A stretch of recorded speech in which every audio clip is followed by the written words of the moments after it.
Donny McGrath's my name. I'm from the ILDN, and you're most welcome here this morning. And I think it's really fitting that our first social entrepreneurs event in the last 2 years is being held here today in what is, I believe, a shining example of a social enterprise. I think you'll all agree. Yes? Yeah, absolutely. This is social enterprise at its best. And our sincere thanks to the staff. I get my thanks in first here to the staff that made this possible here in the F2 Centre, in particular Neil, Sinead and Joy. They've been, pardon the pun, a joy to work with. And I strongly encourage all of you who are thinking of having an event here in Dublin in the future to consider the F2 Centre. As you can see, it's been a great success. Moving just on a little bit, we had an unfortunate delay this morning because of the fire on the loose. We expect some people to be filtering in. We'll just please beg your indulgence as people come in throughout the morning. Unfortunately, it wasn't our first bit of hard luck in relation to this week. We've had a couple of apologies in which I must send to you all here today. The first apology was from Minister Humphreys. Minister Humphreys was keen to participate this morning, but unfortunately she was waylaid with illness, and we'd like to wish her the very, very best in her recovery. Minister Joe O'Brien was also very keen to participate, and he was going to deputise for Minister Humphreys, but unfortunately he suffered a bereavement, family bereavement this week, so is unfortunately unable to attend. But he does send his best wishes. And again, I'm sure we all join together in sending our condolences to him and his family at this very difficult time. The last apology that I must give today is from the ILDN keynote speaker, who was due to be Una Lowry. Una Lowry is the CEO of South Dublin City Partnership. So they're the local development company. She's ably represented by her staff here today, Michelle and Licardi and co. Unfortunately, Una also was waylaid with illness. It's a real pity that she couldn't speak to you here today, because she's been a great champion for social enterprise, not just in South Dublin City, but nationwide as a whole. So again, our apologies on that, but on the flip side, it gives us more time with our subject matter experts and with our breakout rooms, etc., etc. I just want to take advantage of the opportunity just to give anybody here a bit of a background to the ILDN, who we're hosting here today. ILDN is the Irish Local Development Network. We are the representative body of 49 local development companies, such as South Dublin City Partnership, etc., etc., in Ireland.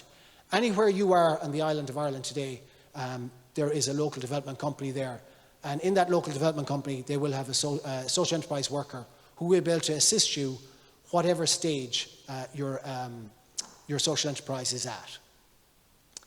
And then next one is a bit of background to the programme of events that is Arise.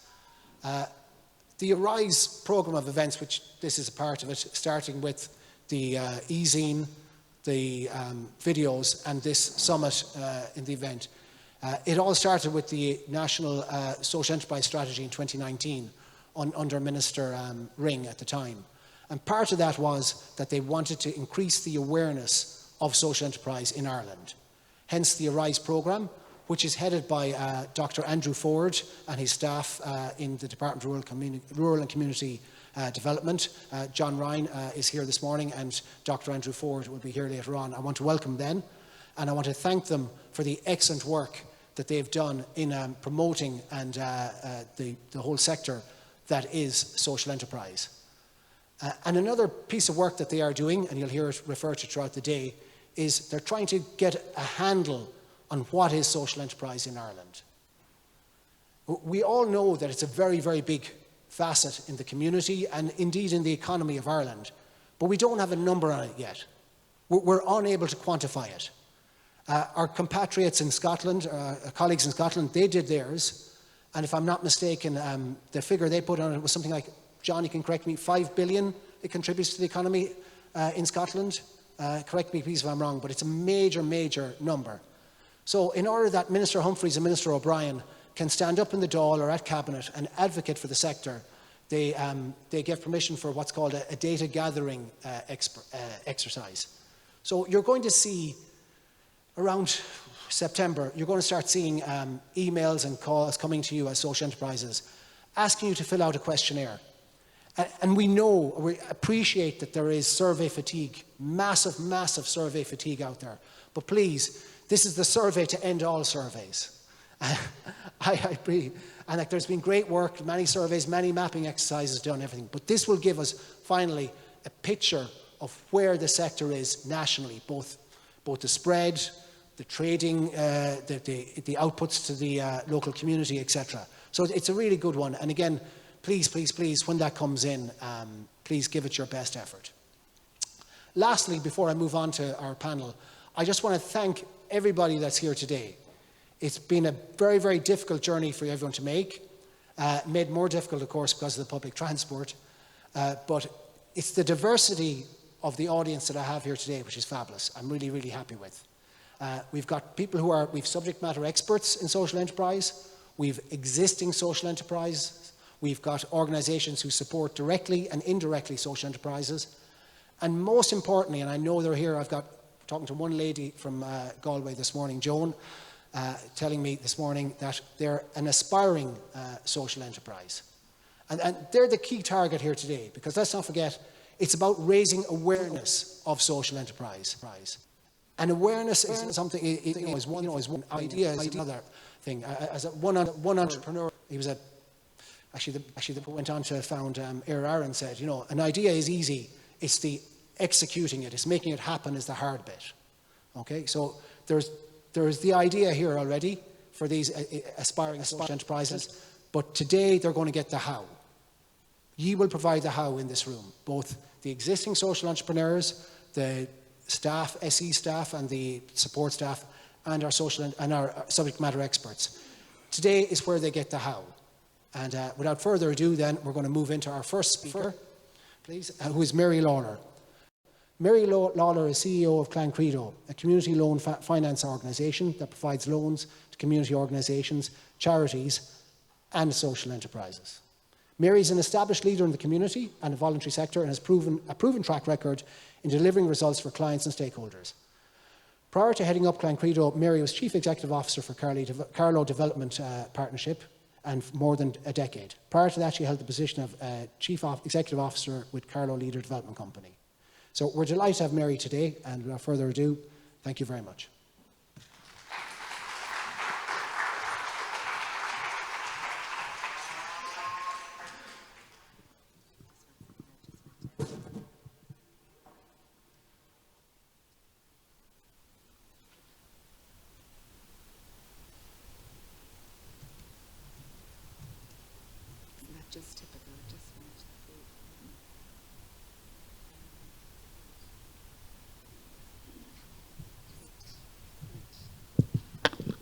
So a very good morning to everybody. Can I just check that everybody can hear me loud and clear? Yeah, great.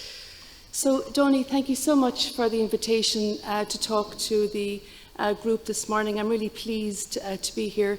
My name is Mary Lawler and I'm the Chief Executive with Clan Credo. So this morning I was invited to share my insights with you around sourcing finance for your social enterprises. And I do want to highlight the critical role that social enterprises play in our society, never more evident than how you responded so well during the COVID crisis. So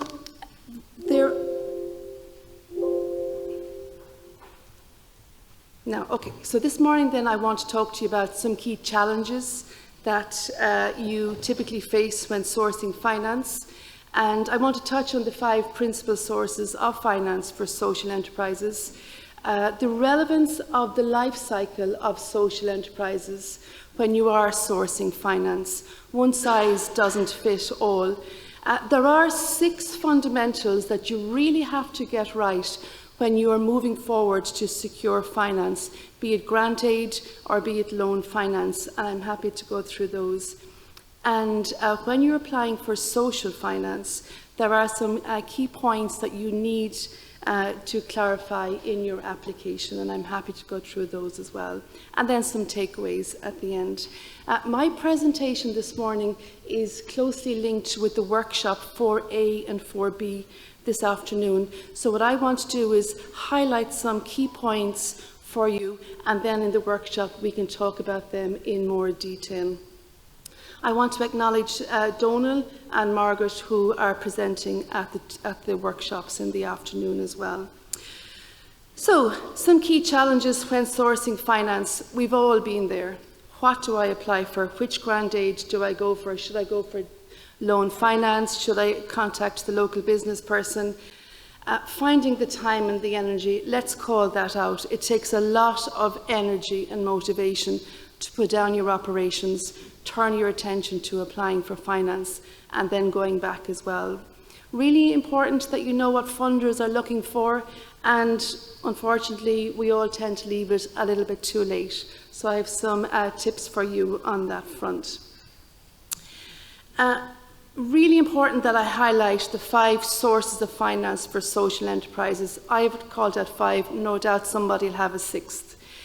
The first principal source is the income that your social enterprise earns. That's king.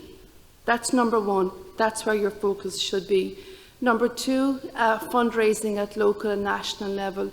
Really important. And I've put the word projected in there because when you're applying for social finance, we do take into consideration what your plans are for the future. All the grant aid, all the schemes. I was chief executive of a local development company for 19 years. I know the myriad of schemes and grant aid out there. It can be confusing. Social finance or loan finance, that's debt. That plays a key part as well in the development of social enterprises. And then really important, we don't forget our sponsors and donations. I see people writing notes down. The slides will be circulated afterwards if that's a help. What we have found in Clancredo is when there is a high value capital expenditure, somebody's buying a building, they're looking for something that has a high value, all 5 sources come into play. So that's a key takeaway. If we're looking at operation expenditure, tends to be 2 or 3 come into play there, and tends to be the first 2 and at a push 3 when you look at the schemes around the community services programme. I want to highlight the relevance of the social enterprise life cycle, and as Donny alluded to already, there are established social enterprises in the audience and there are enterprises at concept stage. Really important that irrespective of what life cycle stage you're at, your focus is always on the income earned from the social enterprise. That's always number 1 focus. But thereafter, the 5 sources I've called out earlier, they have a role to play. And whether you're at pre-startup stage, startup stage, or growth stage, each of the 5 sources of finance will play a different role there. So you've got to be clear where you're at and what fits best. Now, on this slide, it'll be more detail in the workshop.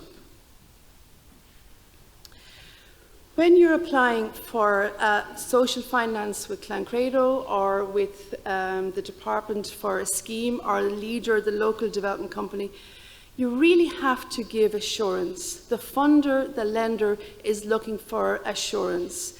And the onus is on you because the reader of your application is relying on a one-dimensional piece of paper. And so you really have to step forward and give the assurance. So the challenge you have is how best do you assure the funder or the lender that your social enterprise fits with their objective? So remember that all the funding streams have their own criteria and their own objectives. So you've got to demonstrate how you're a fit. And importantly, that what you say you're doing, you are doing, and what you say you will deliver, what you are delivering, you will deliver. And really important that you note that a high level of assurance delivered equals a high chance of success rate. So there are 6 fundamentals I have picked up over the years, whether it's evaluating leader applications, being part of a department panel, now looking at loan finance applications. 6 fundamentals you have to get right. One is you have to communicate your message. I'll come to that in a moment. You have to highlight that your mission, your enterprise, is aligned with the grant aid or with the social finance. You have to do that. You've got to demonstrate your impact in the community. It's not good enough to say we are a laundry service. You've got to demonstrate we are a laundry service and we enable older people to live happily and healthily in their own home. You've got to highlight your impact. Got to demonstrate your governance. That's non-negotiable at this stage. You have to profile your management team and your project team, and you have to demonstrate the principle of additionality. I'm going to go through each of these in some detail now, but again, I want to highlight that the workshops 4A and 4B will really get under the skin of some of these. So in terms of communicating your mission, over the years I found people nod away to say, yeah, I'm clear in my mission, but they're not really. So it's a good couple of hours to spend really getting in under your mission. How clear is it? What was the problem you set up to address? Do you have an elevator pitch? And is it all your team agreed on it? So I thought it might be helpful if I show you what the Clan Credo mission is. And you can use this template for your own social enterprise and, of course, work it to suit. So Clan Credo, we are a community development organisation with a national remit. Our purpose is to support and enable community groups and social enterprises undertake projects and activities that deliver social impact. We achieve our purpose by lending social finance, bridging and term loans at affordable rates to community groups and social enterprises.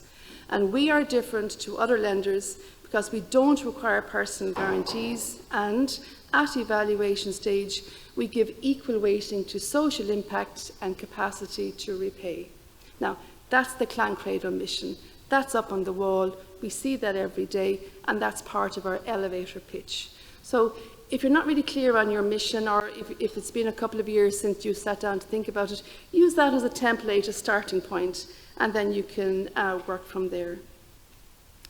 As I said earlier on, it's really, really important that your project is aligned with the funder's objectives. Every funding stream, every grant aid, every scheme will have its own objectives.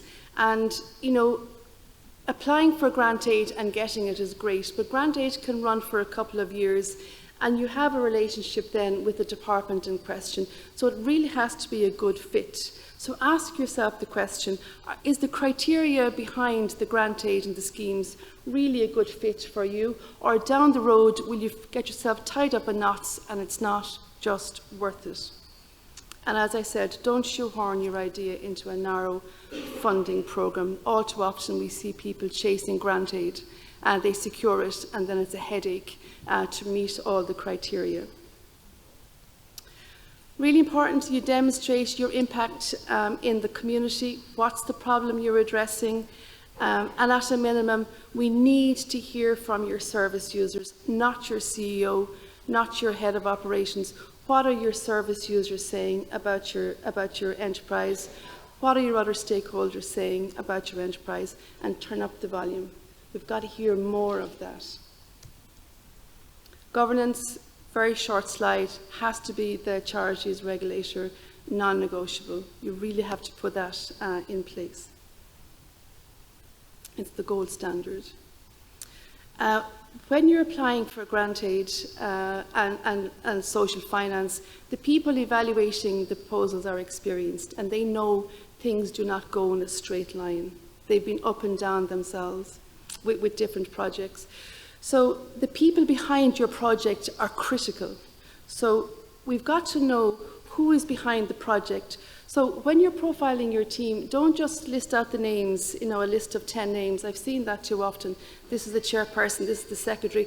But who are they? So list out their technical skills, their financial skills, their project-specific skills, their professional experience, and really important, have they undertaken a similar project before? Because if they have, they'll have been around the block and when a problem arises, they'll be able to address it. The principle of additionality, really important.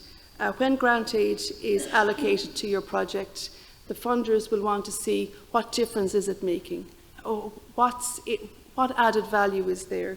So when you're applying or sourcing finance or grant aid, you've got to highlight that this finance is going to make a big difference. So demonstrating additionality can be achieved by outlining maybe an increase in capacity, more service users, it's a new catchment area, it's a new market, more efficient processes, costs are reduced. So you really got to deliver on that principle of additionality. Some key points if you're applying for social finance, and the difference between social finance and we'll say high street loan finances. With social finance, we put an equal focus on your capacity to repay, but also the social impact from your project. That's taken into consideration as well.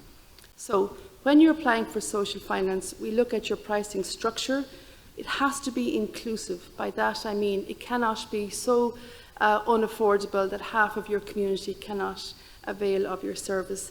And of course, you're an enterprise. It has to sustain your enterprise. We need to see evidence of procurement, that you have gone to the marketplace, you have picked out the best supplier, you have got value, and that enables us then to be certain that you have the full totality of finance in place to deliver your project.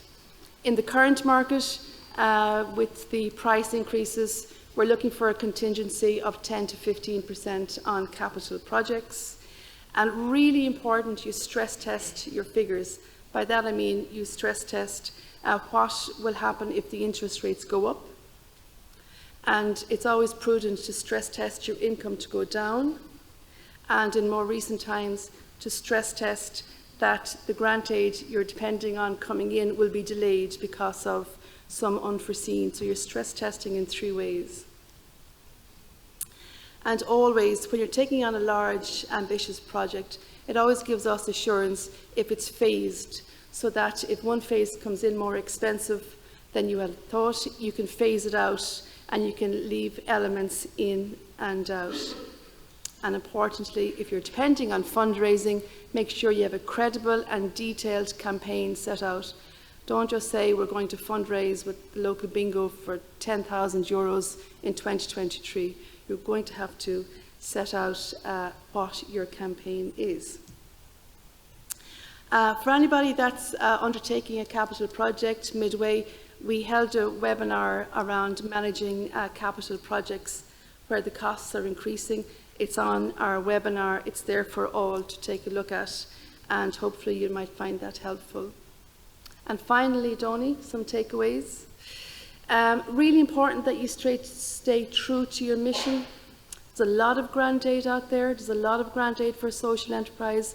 Don't be seduced or distracted by every grant aid announcement. Some of them will not be a fit for you, so be very selective in the ones you pursue.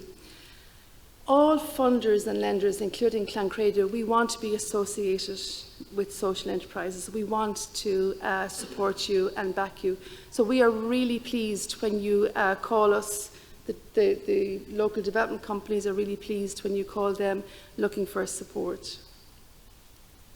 Those 6 fundamentals I called out earlier on, really need to polish up on those to strengthen your applications for finance. And you could start them independent of any call for grant aid, because they'll stand the test of time and they'll fit in with virtually all application forms, the ones that I've seen. And really important that you begin to reframe the relationship.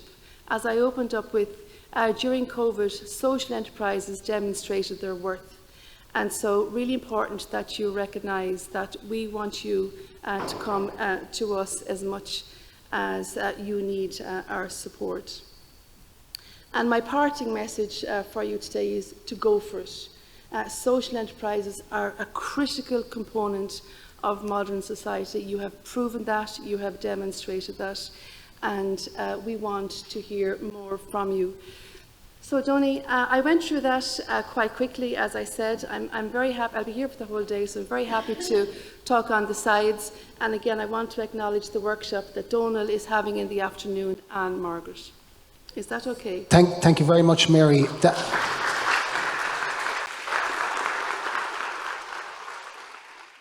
Moving on next, our next speaker is going to be Stephen Ryan, the founder of Narration, a marketing consultancy and training business focused on growing business through the brand storytelling.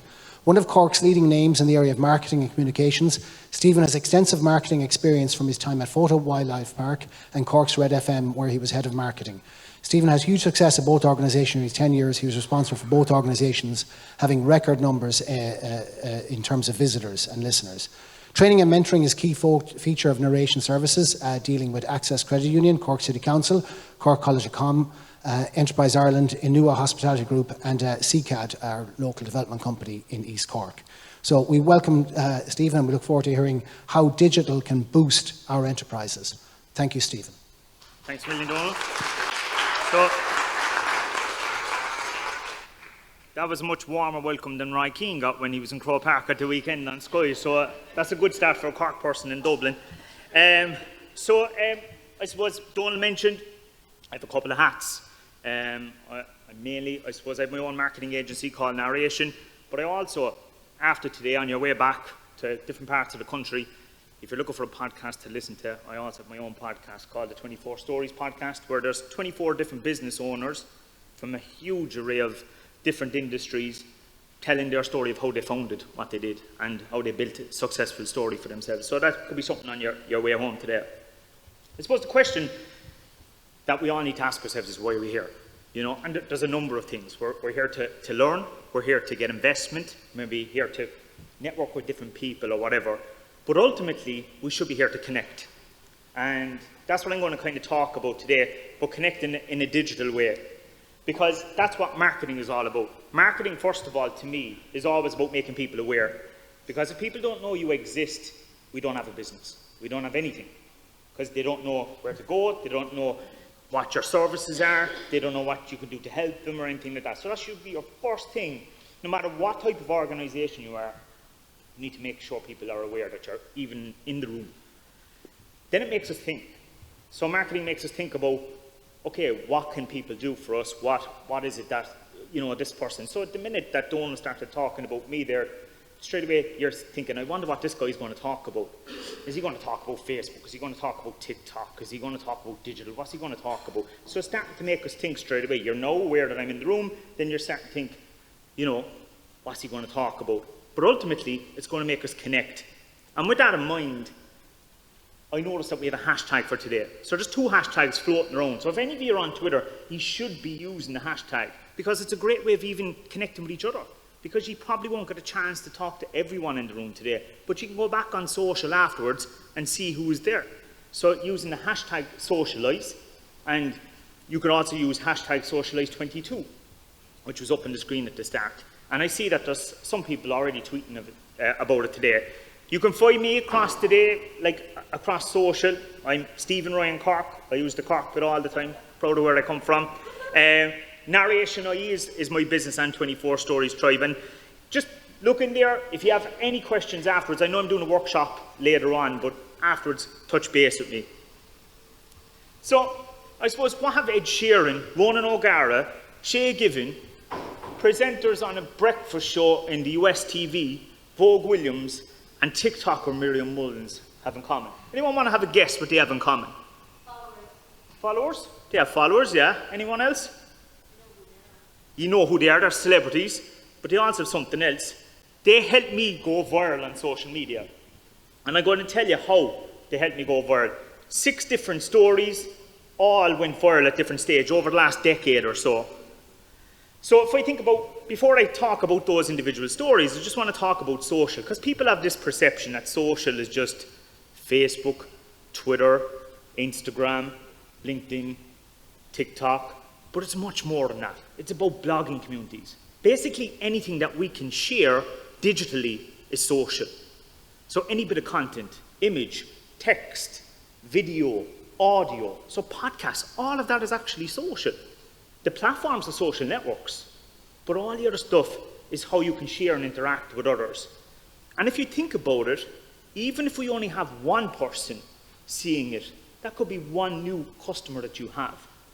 But let's take, for example, Facebook. The average person has 200 friends, or I'd usually say probably family members, on that. So even if they checked in here today to the cafe next door, went into Arch and got a nice latte this morning and put it up, maybe 10 of those 200 might be passing here in the next couple of weeks and say, I saw that Stephen was in there, I'm going to go in there as well. So always think about those, how people are sharing content and stuff like that. Because think of it as jelly babies, okay? So if we look at this slide, and you look at those people, and I like to say, okay, that's you. So all of you here today, you're the red jelly babies there, okay? In the middle. Now, all of you are connected to the yellow people, which will be your family at home. The purple people are the people you work with. The green people are the people that you went to maybe college together. The orange people are the people in your neighbourhood. The blue people are your friends. And the pink people are, do you remember that time you were in Lanzarote on holiday for a week and you bumped into somebody, you became friends with them, and if you walk past them on the street, you probably never say hello to them, but they know everything about you because you're online. We all have those people as well. And they're important for businesses nearly more so than yourselves. And that's how social works, when we share things. So, I'm a storyteller. I know there's actually, I just noticed there's some text missing off the screen. But it should say I'm a storyteller, but I can tell you that anyway. So when I left Cork's Red FM in 2018, I set up my own business. But before that, I had a number of chapters in my life. And this was the picture that I put up. So I worked with Cork City Football Club. I worked with Fort Wildlife Park, where I was the head of marketing for over 7 years. I was working with Cork's Red FM, so the biggest independent local radio station in the country. And also, I was with Cork Institute of Technology as a lecturer in marketing, and I still am a lecturer in MTU now. But all of those have different stories to tell. So going back to what all those different people had in common, so I'm going to tell you a couple of little stories, and I'm conscious of time. But I take the first one, Shay Given. You might say, what has Shay Given got to do with me and going viral? Well, in 2012, you might remember Ireland got into the European Championships. It was the first tournament the Irish soccer team got into in 20 years. And I did a thing, what you call newsjacking. Now, newsjacking is when you leverage off something that's trending. So there's always something trending, whether it's the toy show, the Eurovision, the World Cup, the Olympics, whatever it is, Rose of Tralee, there'll be something happening. If you can tie your business into that, you could trend at the same time. So we were naming a baby gibbon, which is, to a lot of you might think they might be a monkey, but they're actually different. They're an agile gibbon. And we had a naming competition, and one name popped out, and the name was Shay. And I said, I can use that. So I called the baby gibbon Shay Gibbon, after Shay Given, the goalkeeper, and waited until the Monday before the European Championship kicked off, put it out there, tweeted it. Shay Given himself replied, and I ended up on BBC, UTV, Today FM with Ian Dempsey, all different breakfast programmes. We made The Guardian in the UK, Fox Soccer in the US, and actually the home Ukraine Football Federation, just on one story. Didn't cost me anything, just an idea. The other one was when Ron O'Gara retired. We named a cheese after him, so we called him Raj, and it became famous and, again, trended everywhere. But probably the one that sticks out the most was a video we took. So we had an event, a road race, where people ran through the park. So if you've ever been to Fort Wildlife Park, you know that it's kind of different to Dublin Zoo, and that the animals are very close to you. So I took a video of a road race running through the park, 39 seconds. The quality in the video wasn't brilliant, but that actually worked in my favour because it looked like the animals were running with the people. Put it out there, put it out on YouTube. Next thing I got it, the clip, put it up on Twitter, tagged a couple of people, and it started going viral.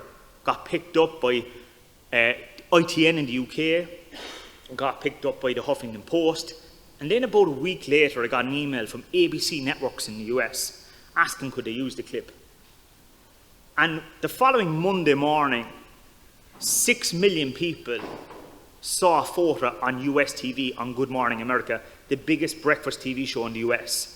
And they said it was surreal, you need to go to Ireland, you need to go to Cork. All from one little video. That wouldn't have happened if we didn't share it originally.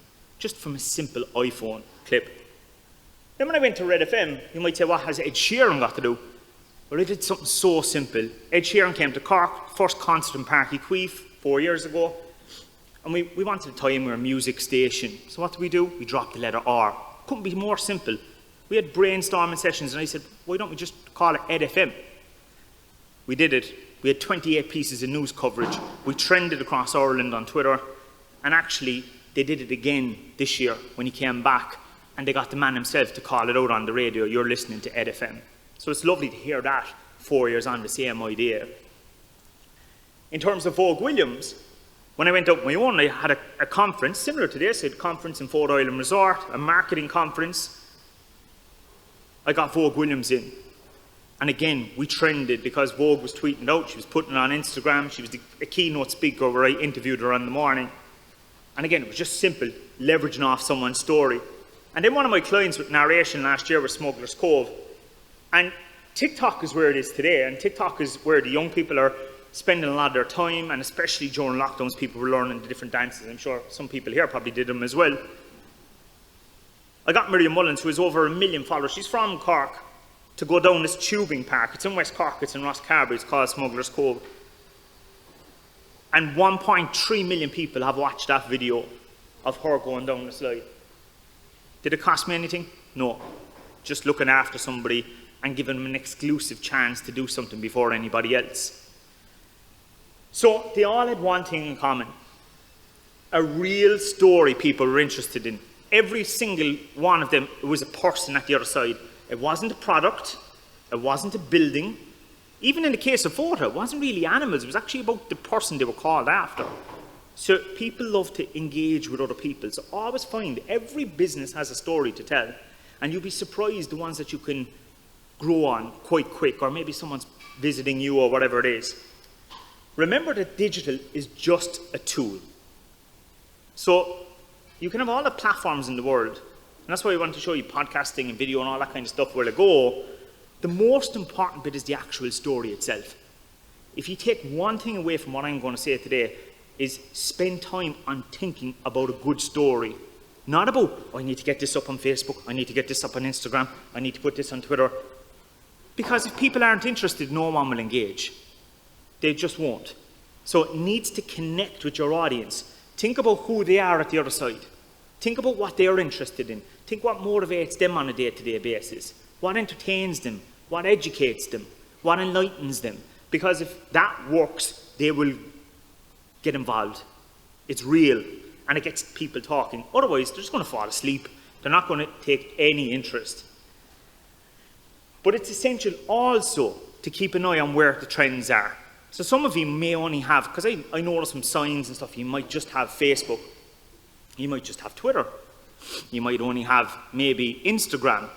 But social has evolved. So I've been lecturing in social media since 2014, and I've been giving guest talks on this topic since 2009. And back in 2009, there was only 2 platforms. Now, there's multiples. So if you look at the latest trends that came up from Ipsos, who also do a lot of the listenership surveys and stuff for Ireland, Facebook is still the biggest, but it has competition from its own little brother, which is Instagram. So you're now talking 63% of the population are on Facebook, 48% of the population are on Instagram, then you have 31% on LinkedIn, 26% on Twitter. They're the biggest ones. But don't underestimate the power of the likes of Pinterest and TikTok as well.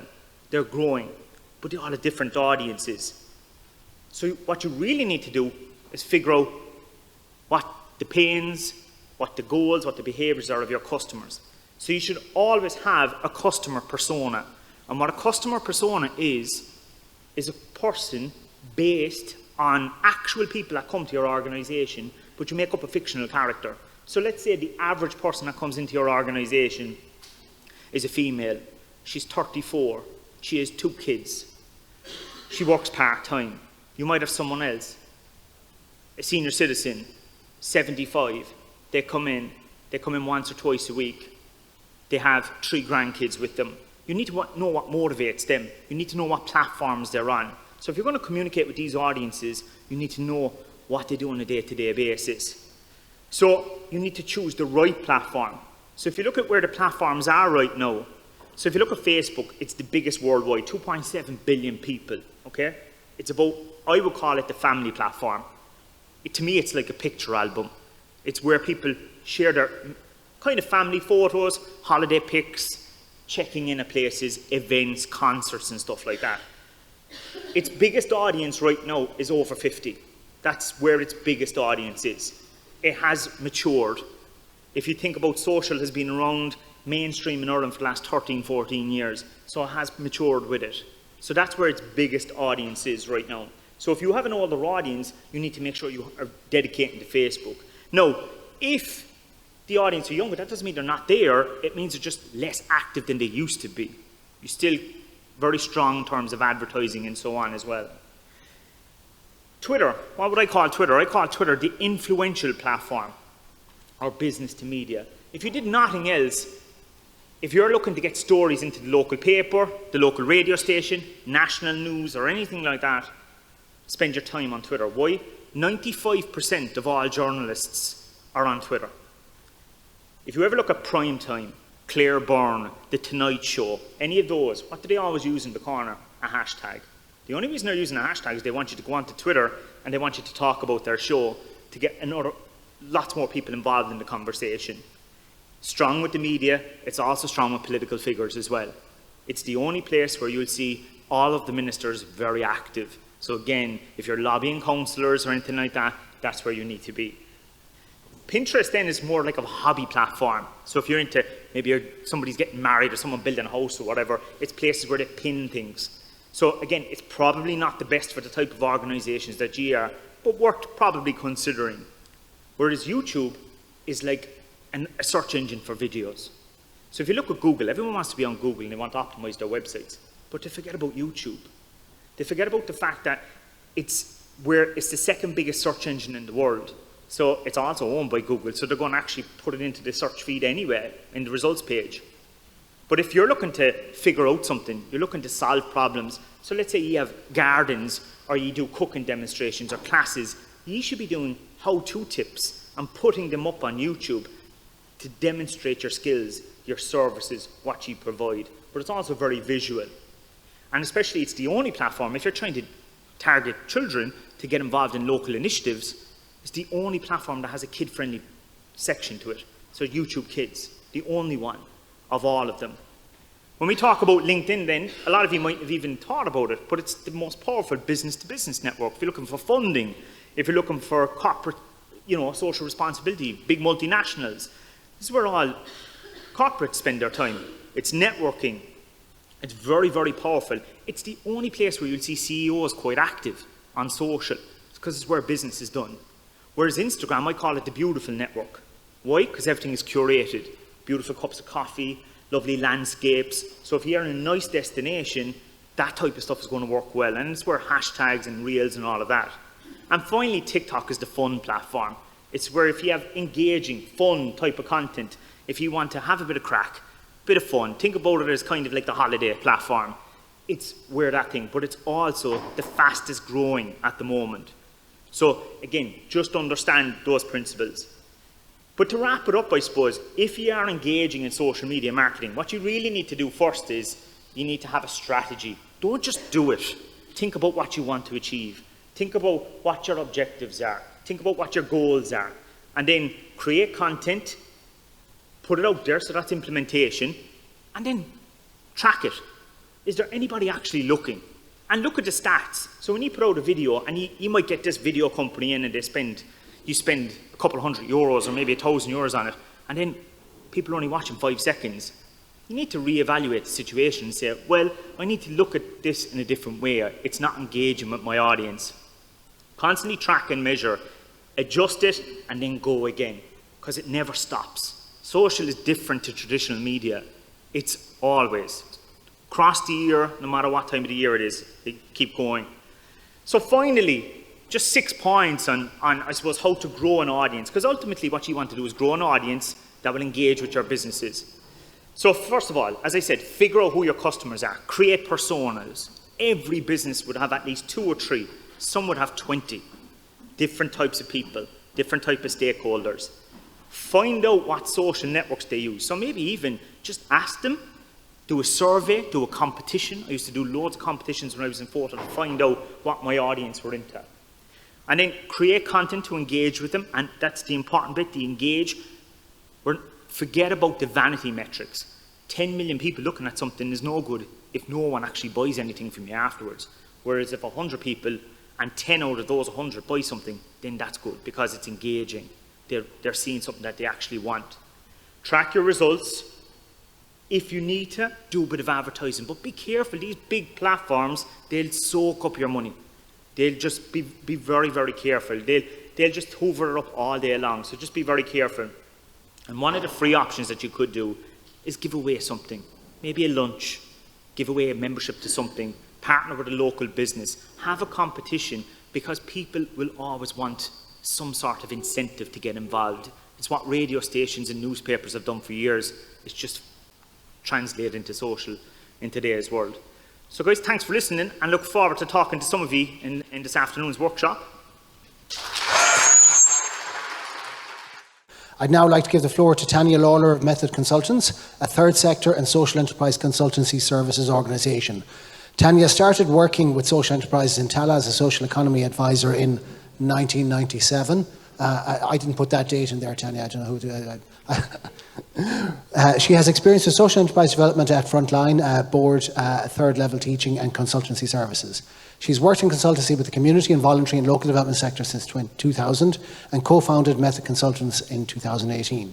You only have to Google Tanya to see that she's deeply rooted in the world of social enterprise and has co-edited a book on social enterprise in Ireland, as well as numerous research papers.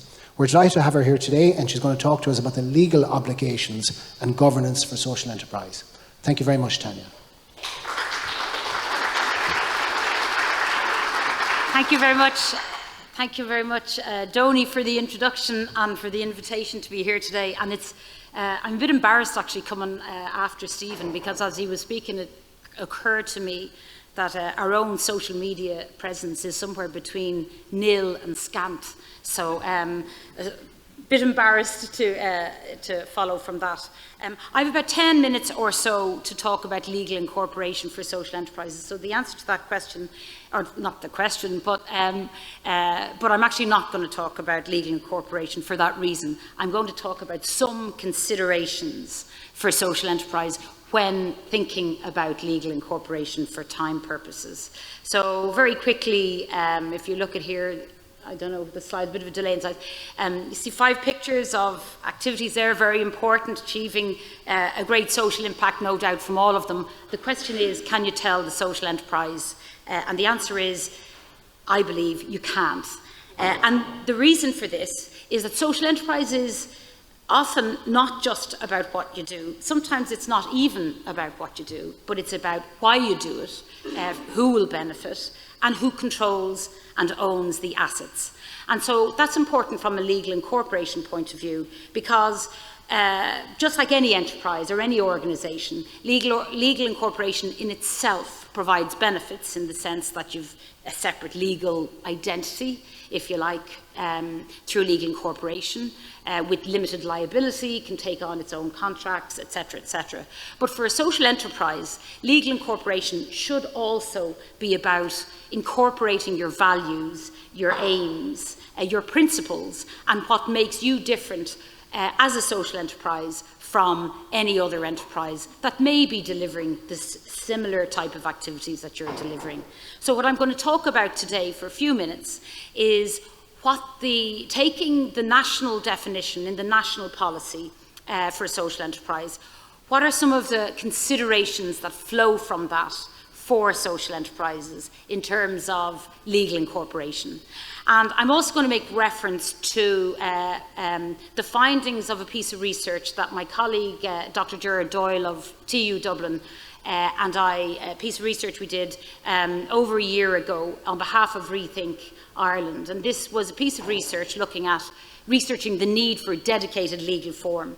But I suppose what's interesting about that is we surveyed 179 social enterprises, and some interesting views and perspectives came out of that. So I'm going to refer a little bit to that as well. So, taking the first, you see here, this is the national definition of social enterprise, has 3 strands to it. The first is, a social enterprise is an enterprise whose objective is to achieve a social, societal or environmental impact rather than maximising profit for its owners and shareholders. So, some of the considerations there, first of all, in terms of legal incorporation, first of all, clarify your objectives. Now, that's a very obvious thing, really, but I suppose for a social enterprise, your trading activity and your enterprise activity is really a means to an end, and that end is to achieve a social impact. So all of your strategic effort, your resources, your attitude towards risk should keep in mind what your ultimate objective is. And we see here 5 kind of broad categories of social enterprise activity which are listed in the national, listed in the national policy. And I suppose the point here is quite a lot of social enterprises look to, would span a lot of those categories. They might be seeking to provide employment and quality employment, deliver services, support enterprises, a whole range of different objectives, and that can be challenging. So I think it's quite important for a social enterprise when incorporating to give some really clear thought as to what your priority objectives are, on the basis that you may not necessarily be able to achieve all of them. The second point there refers to the last part of the definition about social enterprise, about achieving objectives rather than maximising profit for its owners and shareholders.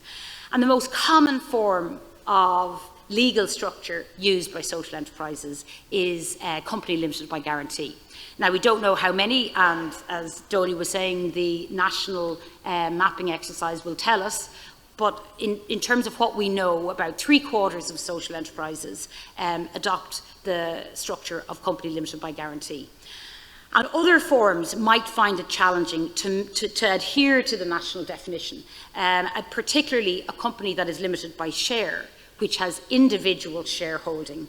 That would find it hard to meet that part of the definition, because unless there were specific safeguards put in place, for example, if you have individual private shareholders, they may be acting in a trustee capacity, or a social enterprise which is incorporated with shareholding might be owned by another social enterprise, or might be a subsidiary of a charity or another organisation. But in general, safeguards should be in place if using the company limited by share legal form.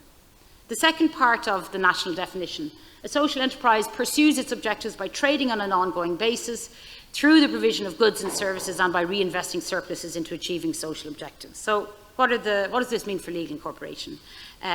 Specifically, in terms of the second part about reinvesting surpluses into achieving social objectives, social enterprise really shouldn't be in the business of distributing dividends or surpluses in the form of dividends to individuals who are shareholders. But I suppose a point in relation to this doesn't mean that bonuses cannot be paid to staff. And in the survey we did for Rethink, a lot of social enterprises were uncertain as to whether bonuses can be paid for staff and whether that would be contrary to the legal form of company limited by guarantee, or indeed that definition. And in fact it isn't, because bonuses can be incorporated as the terms and conditions of people's work, so part of the employee payment. So it doesn't necessarily mean that you can't pay bonuses to staff. Third part of the definition, a social enterprise is governed in a fully accountable and transparent manner and is independent of the public sector. If dissolved, it should transfer its assets to another organisation with a similar mission. What does that mean in terms of legal incorporation? Well, if we take the last bit first about what happens to the assets if it's dissolved, this refers to, and those of you who are involved in charities will be very familiar with this, and most of you who are involved in companies limited by guarantee will be familiar with the asset lock. If the company dissolves, all of its assets should be distributed to an organisation with similar aims and not to individuals. And what's interesting here is that while that's a very common clause, all charities have to have it, most company limited by guarantee constitutions will have it in practice. It's not a requirement under companies law. Some companies that are incorporated as companies limited by guarantee don't necessarily have that clause. So it's important to check that it's there and that that safeguard is in place. The other 2 points then are in terms of accountability. So any company, including a cooperative incorporated as an industrial and provident society, will have reporting obligations to the company registration office, and most social enterprises will also have reporting obligations to funders. But also, going back to the point about the Constitution codifying or putting in place your values and your objectives, it is worth considering additional clauses that you can put in to your Constitution in order to, I suppose, demonstrate your social objectives. And the first is, it's worth considering whether in your Constitution you'll include a commitment to measure your social impact.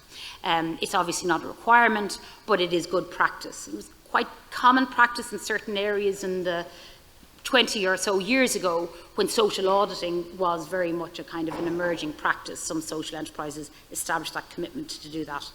The other point there, minimum and maximum board sizes. And this sort of in terms of general governance, it's obviously a good idea to have a maximum board size.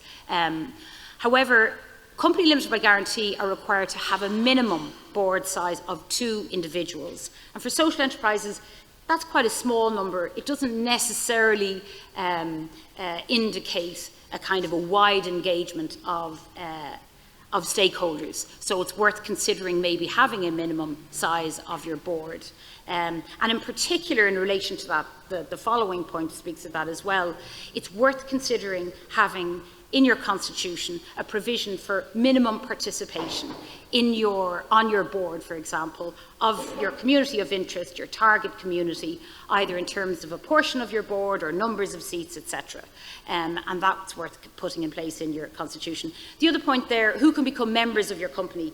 Many social enterprises don't know who their members are. The initial subscribers to the company are members, but what happens when people resign from the board, join the board, and there's movement of people? What does that mean for membership? And so it's important, in terms of company limited by guarantee, the minimum number of members is 1. So it's important to give considerations to what the conditions of becoming a member and no longer being a member for a social enterprise, because the membership are the people who agree who elect the board, for example, and the board reports to the members at the AGM. So from an accountability point of view, it's worth considering. And also you're required in law to have a register of members.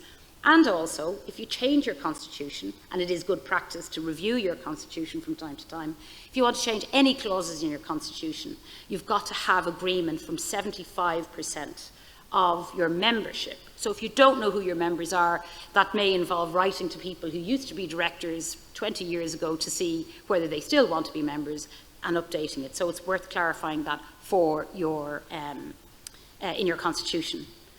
So in terms of transparency, the point here, everything you do, obviously, everything you report on is to the company's registration office is publicly available. Your directors, everywhere else that they're directors of, your Constitution, all your returns, your finances, etc.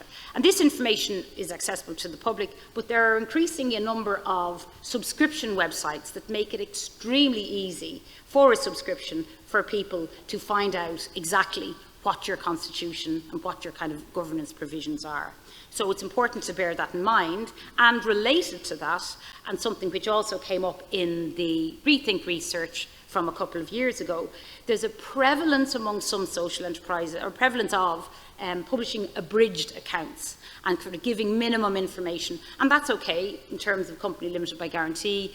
It's not illegal, but it may not necessarily establish good practice in accountability. So it's worth considering that. So I'm going to leave you with the last slide, which is just some of the points that came up in this research around concerns organisations had in relation to legal form. And the first one was that directors cannot financially benefit. And that's a provision in charitable status. And what that means, and some people had concern, that meant that managers couldn't participate or be members of boards because they're financial beneficiaries of the organisation.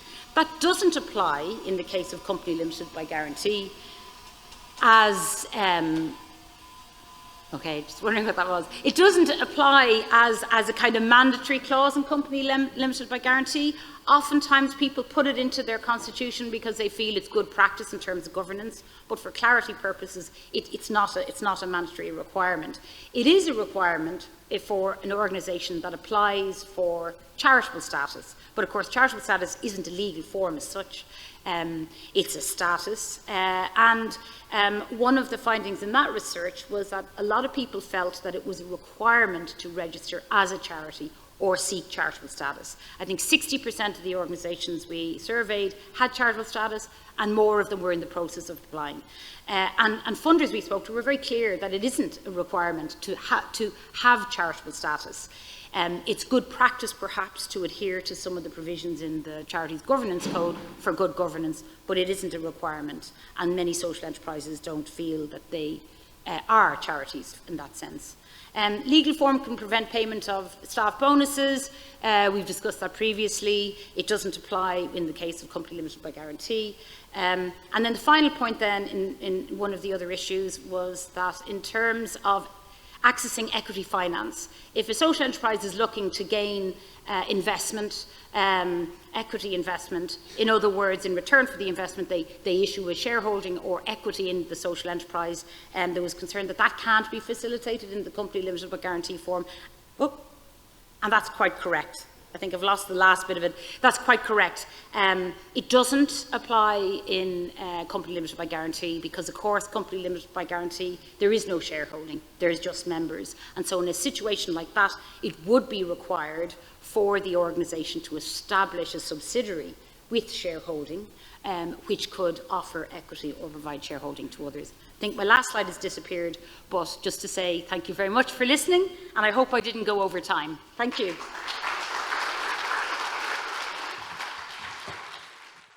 Our next speaker is Cathy Coote.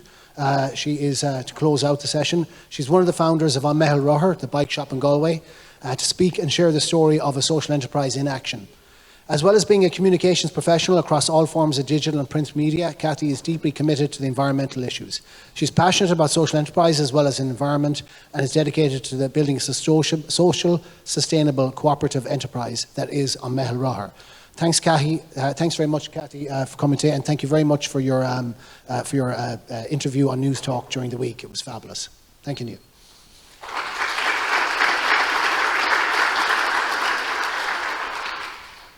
G'day, I'm Cathy. I'm probably going to be the only Australian that you hear mangling words as Gaeilge today, so just apologies if there's any proper Gaeilgos in the room. So I work with Mehel Roher in Galway. We are Galway's bike workshop. For anyone who doesn't know the translation, as I didn't when I first arrived in Ireland, Roher, obviously, bicycle, and a mehel is a concept which I absolutely love. It's a word for a group of people, usually in a rural community, who come together to just get the job done, something that can't be done individually, bringing in the harvest, putting up a building, just to get things happening, and that really encapsulates who we are. So what do? Fix bikes, cool. Sell bikes, we've got a little bike shop, awesome. We teach repair skills. We get bikes to people who otherwise wouldn't have access to cycling. We try and advocate for a Galway city where people can actually travel around the city without being stuck in a massive, massive car gridlock Armageddon. That's not very easy to do. We believe that we're building the circular economy. So we're teaching people repair skills so that the circular economy can flourish and start to address some of the huge environmental challenges that we all face, such as climate change. Obviously, providing people with bikes means that they can get around in a way that's fossil fuel free. And we're also really interested in just reimagining the economy. Like, what's enterprise? Why do you buy and sell things? Why do you trade? What are we all doing as we have an economy? Because we believe that that can be different. It doesn't have to be the way it currently is. So I've got little gifts here, as you can see. It's all in a day's work for bicycle repairman, but I've had to add and woman because we now have one of, I think, Galway City's only female bike mechanics working in our shop. Not me, by the way. It's not me. I would not know how to fix a bike. Okay, so we're doing a whole bunch of things. I will just ask the question that I often ask people who come in to meet us for the first time, which is, how do you think we're funded? give you a quick second to think, how are they funded? People usually say, oh, the council gives you money, maybe the state gives you money. So no one gives us money. We are core funded. We fund our own core funding with our bike shop, which is quite unusual. I think there's not a lot of social enterprises that do that. So we do have bits of program funding, but the idea is that if any of them, cease to operate or we lost funding or anything, that we would still exist as an organisation. So we run our Recycle Your Cycle initiative, which is where we go out to the Galway City Council like waste dump. We get bikes that people have scrapped, fix them up and we sell them. And we train people on the TUS and CE schemes and mechanic skills. We've got our Shopper Rojo, great pronunciation, where we do sales, repairs and maintenance of bikes. It's just a normal bike shop. Anyone can come in, get your bike fixed, buy a bike.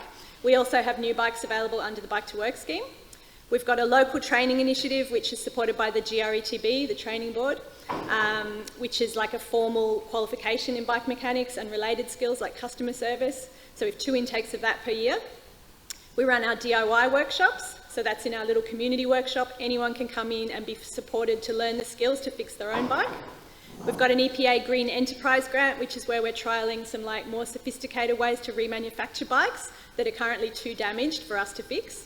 And we're looking in there in a really detailed way into the carbon and resource implications of remanufacturing bikes. And then we've got the pilot bike and e-bike upcycling initiative, which is sort of like a CSP, but we don't hold the CSP. We work in a collaboration with another organisation in Galway, and that's to employ 3.75 full-time equivalent people to be taught cycle mechanic skills on the job while remanufacturing bikes. So we do community good. Okay, what's community good? All right, we provide bikes. That's easy to talk about, easy to measure, but there's also the fossil fuel-free transport, trying to get cycling infrastructure in Galway, jobs. Now, it's easy to say, oh, we create jobs, but we're not interested in just creating jobs. We want the jobs that we create to be satisfying, meaningful jobs. Anyone who's ever worked in service industry work or a call centre or office temping knows that jobs that are no good sap your energy and your will to live, and so we want the jobs in our organisation to be good, to come to work and people to really enjoy it and to do something meaningful. So we also teach repair skills. We're trying to create a culture of repair to challenge some of the throwaway ethos that's taken hold in our society, and we're very, very keen on connecting members of the community with each other. So we're a co-op. What kind of crazy hippies would try and incorporate as a not-for-profit cooperative in Ireland? Like, who would do a thing like that? Only a crazy Australian who thinks that that's a wonderful idea. So we're incorporated as a not-for-profit cooperative. We're not a CLG and we're not a charity. That was really, really difficult to achieve, but we did it. There's a lovely lady called Mary who works at the registrar's office when we're trying to incorporate as a cooperative, who was like, just couldn't understand that we weren't an agricultural cooperative, because most cooperatives are, and sort of like, what kind of butter do you guys make? Or, how many cows do you have? Like, no butter, just bikes. And so eventually she was super helpful and we managed to get incorporated a couple of years ago. We believe that cooperatives are a fantastic model to achieve the change that we need to achieve in our society. They've got a long and proud history on this island. I've personally got a bit of a crush on this guy, Paddy the Cope Gallagher, not to confuse him with his grandson who was a politician, but he was this wonderful man who grew up in a place called Dunglow, far west of Donegal, very, very poor. He grew up in the 1880s there, and he just was like, how can we solve the problems of poverty that we have in our community? People being sent away to work because there's no work, very, very rough sort of ground. It wasn't very easy to farm there. And so he was looking at making enterprise, so the cooperative that he set up, which is called the COPE, and it's still in existence, it was to address the problems that he had identified in his community. It wasn't just wasn't to be a charity, and it wasn't just to sort of impose some solution on people there from the top down. He really did listen to the people and said, what can we do together to solve our problems? And we really take inspiration from that. We're also part of a network of other co-ops. I can see our friends from Dublin Food Co-op over there. We work together as part of the Solid network. We're just trying to show people that co-ops are a solution that we can use today. So we're also, the stuff that we do is very measurable. So it's very easy to say how many bikes we've recycled, for example. So this is bikes that are picked off the scrap heap, would otherwise be sent to be melted down, to be recycled into other metal products at great carbon cost. So 235 bikes in the last few years, 15 bike mechanics trained at a time when we need those skills. and that translates into 2,784 kilos of metal that don't have to be dug out of the earth and turned into new bikes, and almost 30,000 kilos of CO2 emissions saved. I won't go into that one in great detail. We also teach DIY repair skills, so we've trained more than 3,000 community members in Galway to fix their own bikes, which we're very proud of. We've got volunteer mechanics that show them how to use those skills. We've had 35 people trained through that. We've trained 12 people via our CHOOSE scheme. And we also run other repair-focused events in our little community workshop in Galway City. So we've had a lot of people coming through little other upcycling events about things like sewing, things like how to do simple repairs of your own clothes and things like that. So we do believe in sharing the facilities that we've got with other forms of recycling as well. And the other thing that we do is provide bikes for people who otherwise might not be able to access cycling. And we're very interested in doing that in ways which don't just involve us giving people a bike, because as we found with our University of Sanctuary program, it's not enough just to give people a bike. That's not the reason, that's not often the barrier. So we tried this co-design methodology where we sat down with students who were attending NUI Galway as part of the University of Sanctuary program, so asylum seekers or undocumented migrants, and we said to them, why don't you cycle? And the response was quite interesting. It wasn't just, I don't have a bike, although that's part of it. It might be something like, I've nowhere to store a bike. You know, I live in a dorm with 6 other men and I've nowhere to put a bike because there's no bike shed. So that really informed what we provided those people with. And it was really very helpful to know that, that the barriers yet weren't just all about having a bike or not. So we kind of came up with a package that we got funded to supply them with a bike, but also the things they might need to keep their bike safe, a lock, maybe a waterproof cover if they didn't have a shed or anything to put it in, and so on. And also some online workshops, we had to do them online because it was COVID, about just how to maintain your bike so that their bike would serve them for longer. Cool. So that's about all I had to say, but I just want to extend an invitation to anyone. We're very, very friendly, and if you're in Galway and you want to talk about social enterprise, how to set it up, co-ops, or if you just need to buy some bike accessories, come in and visit us. We would love to meet any of you anytime.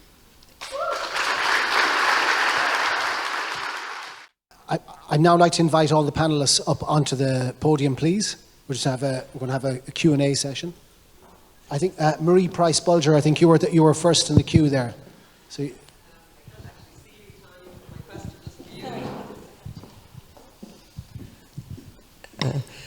I was just wondering, first and foremost, I'd just like to say a huge thank you to all of the panellists. They were fascinating presentations and really, really informative.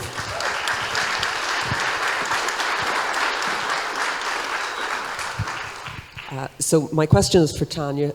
Just very quickly, Tanya, if I'm an existing community organisation and I want to set up as a social enterprise, do I need an entirely new legal structure to do that? Thanks, Marie. You don't have to, but I suppose depending on the stage that the social enterprise is at, it would be good practice too. And generally what organisations will do, they have two choices. They could either set up a subsidiary, a wholly owned subsidiary, private company limited by share, or they could set up any form, including a cooperative, or they could set up company limited by guarantee or other form. And generally, because actually that came up in the research we did, we asked about the structure of social enterprises, the research for Rethink, and we found of the organisations that were a parent organisation or part of a different organisation, that over half of them, 55%, hadn't set up a separate legal entity for their social enterprise. And that could be, depending on the stage that the social enterprise is at and its scale and other considerations, that could be problematic because it could expose the parent organisation to risk, to trading risk. So in general, depending on what stage the social enterprise is at, it would be a good idea. Oftentimes it doesn't happen straight off, it would be incubated for a period of time, but it would be a good idea. And also in doing that, it'd be a good idea for the organisation to put in place the safeguards, the relationship between the parent organisation, if it's not a subsidiary, like who can sit on the board and rights of representation and so forth. So I hope that answers your question. Thank you very much. Anybody else? Hello, I am Giovanna Rossiello from Italy. I'm an Italian journalist and I'm here with the cooperative movements of Lazio, the region where Rome is.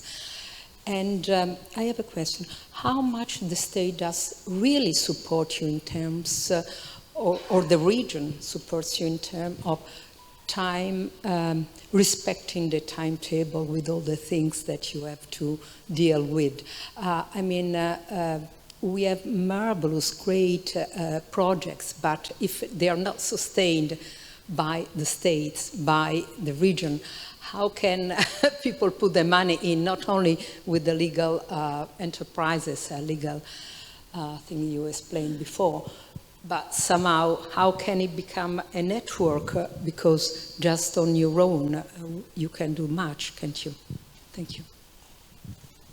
Mary, I think might be for yourself, Mary, would it?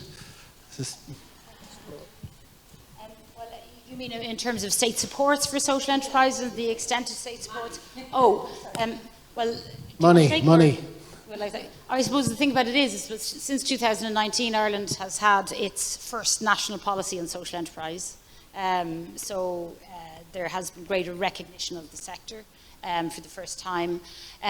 Probably the biggest form of support for social enterprises, the Community Services Programme, which is a subsidy for employment for social enterprises, which provides a grant towards managers and staff members, targeting staff members who are distanced from the labour market. I think there's about 450 community services programme in the country. And I guess that would be but I suppose the other thing is the social enterprise sector can be kind of hidden in Ireland. So you would have maybe childcare organisations, elder care organisations that get funding from a range of sources that wouldn't necessarily identify with social enterprises. So I suppose it's back to what Donny was saying, that until we know the scale of the sector and following the mapping exercise, we'll have a better sense of the size of it and also the supports available to it. I don't know whether anyone else wants to add to that. And just to add to that, there are multiple publicly funded schemes and grant schemes available to enterprises. And what I've noticed is that their eligibility is now expanding to include social enterprises. What's also happening is social enterprises are beginning to recognise themselves that they are social enterprises. So it's very much an emerging sector. It's very much needed in Ireland. We have a policy paper from the government to support it, and I would contend that there is sufficient publicly funded grant schemes, finance, labour market activation supports. It's a matter of making the social enterprises aware of them, making it easy for the social enterprises to access them, and in general, you use the word there, network. Enterprises in the private sector network all the time. The social enterprises need to network and learn from each other as well. Okay, thank you very much. I hope that answers. I have a question here from the lady here. I'll give you my microphone. Narita Clasham from South West Mayo Development Company. Just a comment there in relation to the funding. What would be your opinion in terms of the LEO opening up their funding to include social enterprise? I think it needs to include social enterprise to enable social enterprise to be credible as an enterprise. Yes, just to respond to that, the LEO, the local enterprise offices, in very recent times have opened up, if I understand it correctly, their supports to social enterprise. So it's welcome. We need to ensure that there's clarity around the support, that it's not duplicating with existing support, so that at all times it adds value. But I do want to highlight that the local development companies have always supported social enterprises. So we need to be very careful that there isn't confusion or overlap You're agreeing with me, Tanya, yeah? You agree with that? That the local development companies really have been there for a period of time supporting the social enterprises. So my response is, if it adds value, that's great. And if it brings something new to the table, that's great. But we need to avoid duplication. Can I just add something there? I suppose in relation to Leo's, I would just make a distinction between the soft supports and the financial supports. And in terms of the financial supports, they're obliged, I think, to focus on manufacturing and enterprises with export potential.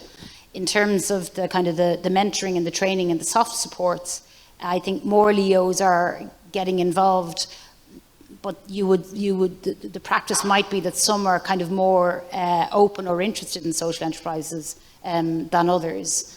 Can I just say, from our point of view, we have used Leo supports because we do manufacture, and also, but it's been very hard in Galway, and I think it might be a little bit Leo by Leo to convince them that we are an enterprise. Like we do trade, and we're not, any different to many of the other businesses that they support, and we do need their help. And so I would say that we absolutely need Leos in there, and we also get support from the local development companies as well. So it's kind of like, for us, it's about mixing that, having that mix available. There's one over the far side of there. Yeah, work away there. Hi, thanks. Margaret Leahy, Rethink Ireland. The question is for Tanya and Kathy, actually, because Kathy, you set up as a co-op, so I'm interested in why you picked that as your legal structure. And to Tanya, I noticed you didn't mention co-op, so I'm just curious how that connects. Will I go first? So I did have on the slide crazy hippies, so hopefully hopefully the message got across. We just believe in the co-op ethos. Like, we think that we live in a world where the cooperative ethos is absolutely essential to solve the problems that we face. And so we were going to be a co-op come hell or high water, no matter how hard it was. But we haven't actually found it a barrier to funding. We've been able to get funding from, and also to borrow money. So from the Western Development Commission, we have a loan, Community Finance Ireland. Like, it hasn't been a problem as long as we meet those other bars that you guys mentioned about, detailed cash flow forecasts, stress testing, showing that we can bring in the income that we say we can bring in. So, yeah. Is this working? In terms of the legal aspect to it, I think co-ops would very much see themselves as being part of the social enterprise sector. And I think, but I suppose in terms of meeting the definition, it might depend on a case-by-case basis in terms of the internal rules of a co-op and how it provides those safeguards around distribution of surpluses, etc., and the asset lock and so on and so forth. But I think I suppose in relation to co-ops, it's relatively, it was interesting you were saying that the registrar was kind of curious. Co-ops are very kind of an underused legal form. I think in the Rethink survey, maybe 10% had incorporated as a co-op, and then some co-ops will incorporate using company limited by guarantee, but they adopt the principles of cooperation, because there's no such thing as a co-op really in law. You're an organisation that follows the principles of cooperation, or you incorporate as an industrial and provident society. And I think some organisations probably underuse it because they think it's a bit archaic or complicated, or, And I think there's a bit of a resurgence in interest in co-ops, which is terrific as well. Just again, I'm afraid we're a bit behind time, so just I think a question here from this lady. This one maybe is for Stephen. I suppose it was very interesting to hear what you have to say, and marketing is and storytelling, I think, is one of the very key things. And I think maybe the panel alluded there to the fact that social enterprises are only starting to realise a little bit that they're social enterprises themselves. And I'm just wondering, on a grander scale than the individual social enterprise, the one thing I notice is that we don't have a brand of what is a social enterprise itself. So you walk into so many places and never have any sense that it's community owned and for the community. And just on a larger piece of work, rather than everybody has to tell their own story, and they do that, I suppose, they're working on doing that locally. But I do think that, and I suppose that maybe it's to ask you for your opinion on it, Stephen, that there's a grander piece of work there, maybe a brand, a bit like Fair Trade Coffee, or I know that there is a concept by social maybe that we're getting closer to, but I just think myself, I went and visited groups that are in set-up stage on Monday, and we went to 2 different establishments, and the first one was very clearly branded, or the first one wasn't, it could be anywhere you were walking into. You had no idea the amount of volunteer hours that had gone into putting it there and keeping it there. And the second one then was very well branded, all about the community, you know. And I'm just wondering from your perspective if that's, you know, a comment on that, Stephen. Yeah, and it reminds me in many ways of tourism years ago. If you look at a lot of B&Bs and farmhouses and things like that, they didn't know how to promote themselves. And I have to give credit to Falch Ireland. They did a lot of work around workshops for years. And that whole industry is very good at telling their story. And if you even look at things like the Wild Atlantic Way and Ireland's Ancient East, and they all fit. They know, like there's small businesses on the Wild Atlantic Way that know how to tell their story to fit in with that. And I think maybe something along those lines needs to be developed. And, you know, like simple little things like as you walk into a premises, the about us should be on the wall, like the mission, what are we about? It came up there earlier in one of the talks as well. Like, and it doesn't need to be an essay, a paragraph, 3 sentences, 4 sentences. On your website, a 1-minute video will do better than anything to explain who you are and why you were set up. And I think then the audience will know what you're all about. But I agree completely. If you do follow anything, I would say follow what Falch Ireland have done and follow that similar kind of concept and roll out workshops in terms of how to develop what we're about. Right, thank you very much, Stephen. There's the very last question to the gentleman down there because we're a bit pressed for time. Thank you, Donny. Barry McLaughlin here, Inishowen Development Partnership. Fascinated particularly from your presentation, Stephen. We're finding that a lot of our social enterprises and community groups do want to become more visible online, availing of programs like SERP and Arise, which is coming out now at the moment. But there are skills gaps there. I'm curious, how do you see the addressing of those skills gaps, and how important is that for them to become digitally savvy and digitally competent? Yeah, and like one of the easiest things that anyone could do is there's fantastic springboard courses out there at the moment. So for example, I lecture in MTU, and there's online courses that you get a certificate at the end of it, a 15-week course, and 90% of it is funded by the state. And at the end of it, they'll be very proficient in telling their story online, and they'll know how to use the different tools, even WordPress and stuff for their website, be able to use social media, be able to even come up with a strategy for themselves. So I think that could be something that could easily address that. And I know Sligo, they were doing it up the northwest, so the new university up in the northwest will probably be doing it. And I think they were doing it in Dublin as well. So there's plenty of opportunities around on top of then the FETAC courses in some of the colleges as well. So that would be one area that I think could help lots of small enterprises, and even getting involved in colleges to get kind of, I suppose, case studies, live case studies. Because I know myself, we've worked with lots of small enterprises over the years, non-profits, and, you know, to try and help them grow. And so that will definitely address the skills gap. I've no doubt about it. Okay, thank you very much. I'm just going to close up the panel now at this stage. Our next speaker is just outside the door there, but he's coming back in. I'm going to take the opportunity to read the bio for Dr. Andrew Ford. It's quite a long one. He's a very accomplished gentleman.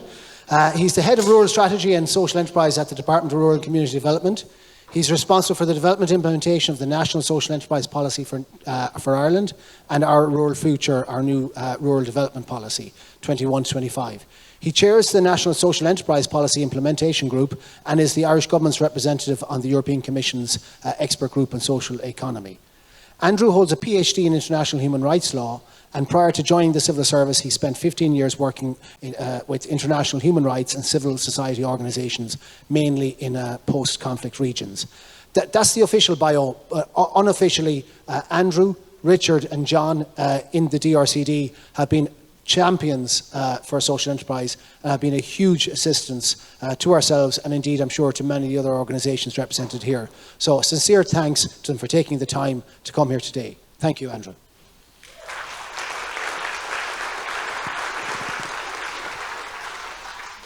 Good afternoon. What time is it? Is it after 12? And let's go with afternoon.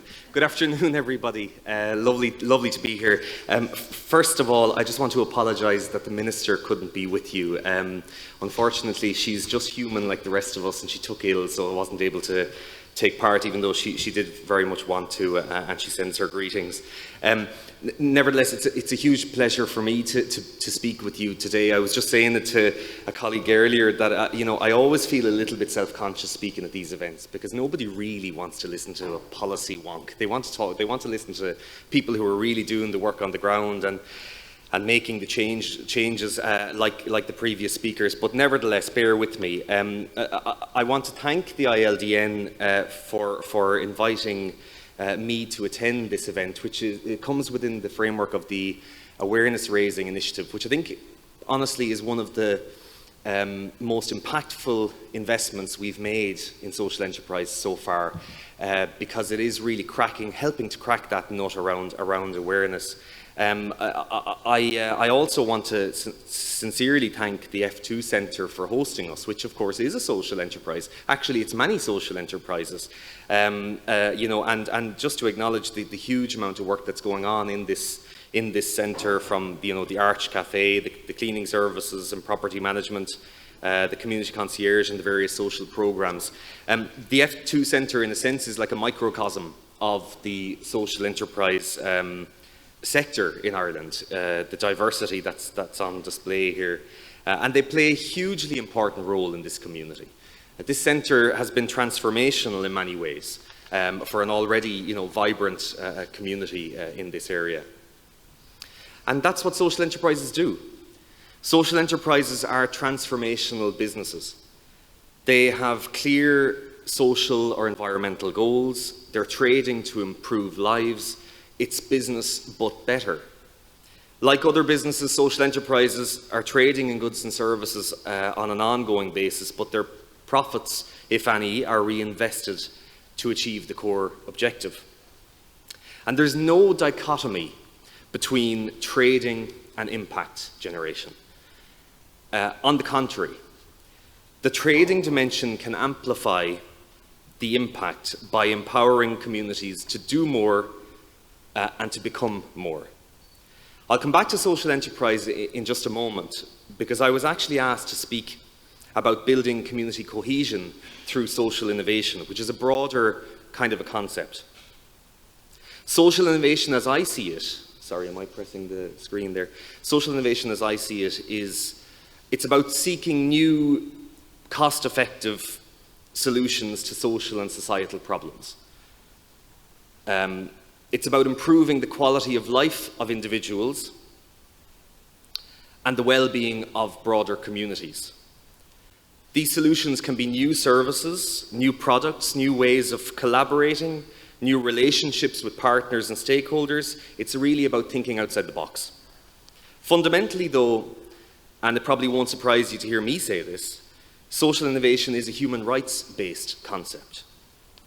The primary concern of social innovation measures is social and economic inclusion and empowerment. Indeed, more than inclusion, it's about cohesion. And I think that's a really important point. If we're to realise a really inclusive and sustainable recovery, it can't be achieved by a business-as-usual approach, nor can it be achieved in a top-down manner. A thriving society is one that not only includes the marginalised, but strives for a cohesive society where everyone can contribute maximally to their communities. And we've seen it over and over and over again, what happens when we trust, support and mobilise social capital within our communities. Great things happen. I don't like talking about COVID, because COVID was an outlier. And COVID and the response to it was at the sharp end of the community response spectrum. Having said that, I do want to congratulate you all for the work that you've done in the response to COVID. I recognise what a difficult time that was for all of you involved in community development or in social enterprise. It was hugely stressful, trying to, in many cases, not just sustain, but actually to step up your service provision to your communities at a time when you couldn't trade, when finances were extremely difficult, and all of the other challenges. So I want to thank you and congratulate you for that. But we shouldn't overlook the everyday, tireless work of community groups that keeps our society going. Providing social services, keeping our towns tidy, supporting the emotional and physical development of our young people, caring for our elderly, cherishing our natural environment, and so on and so forth. That is the social economy. And one part of the social economy is the social enterprise sector.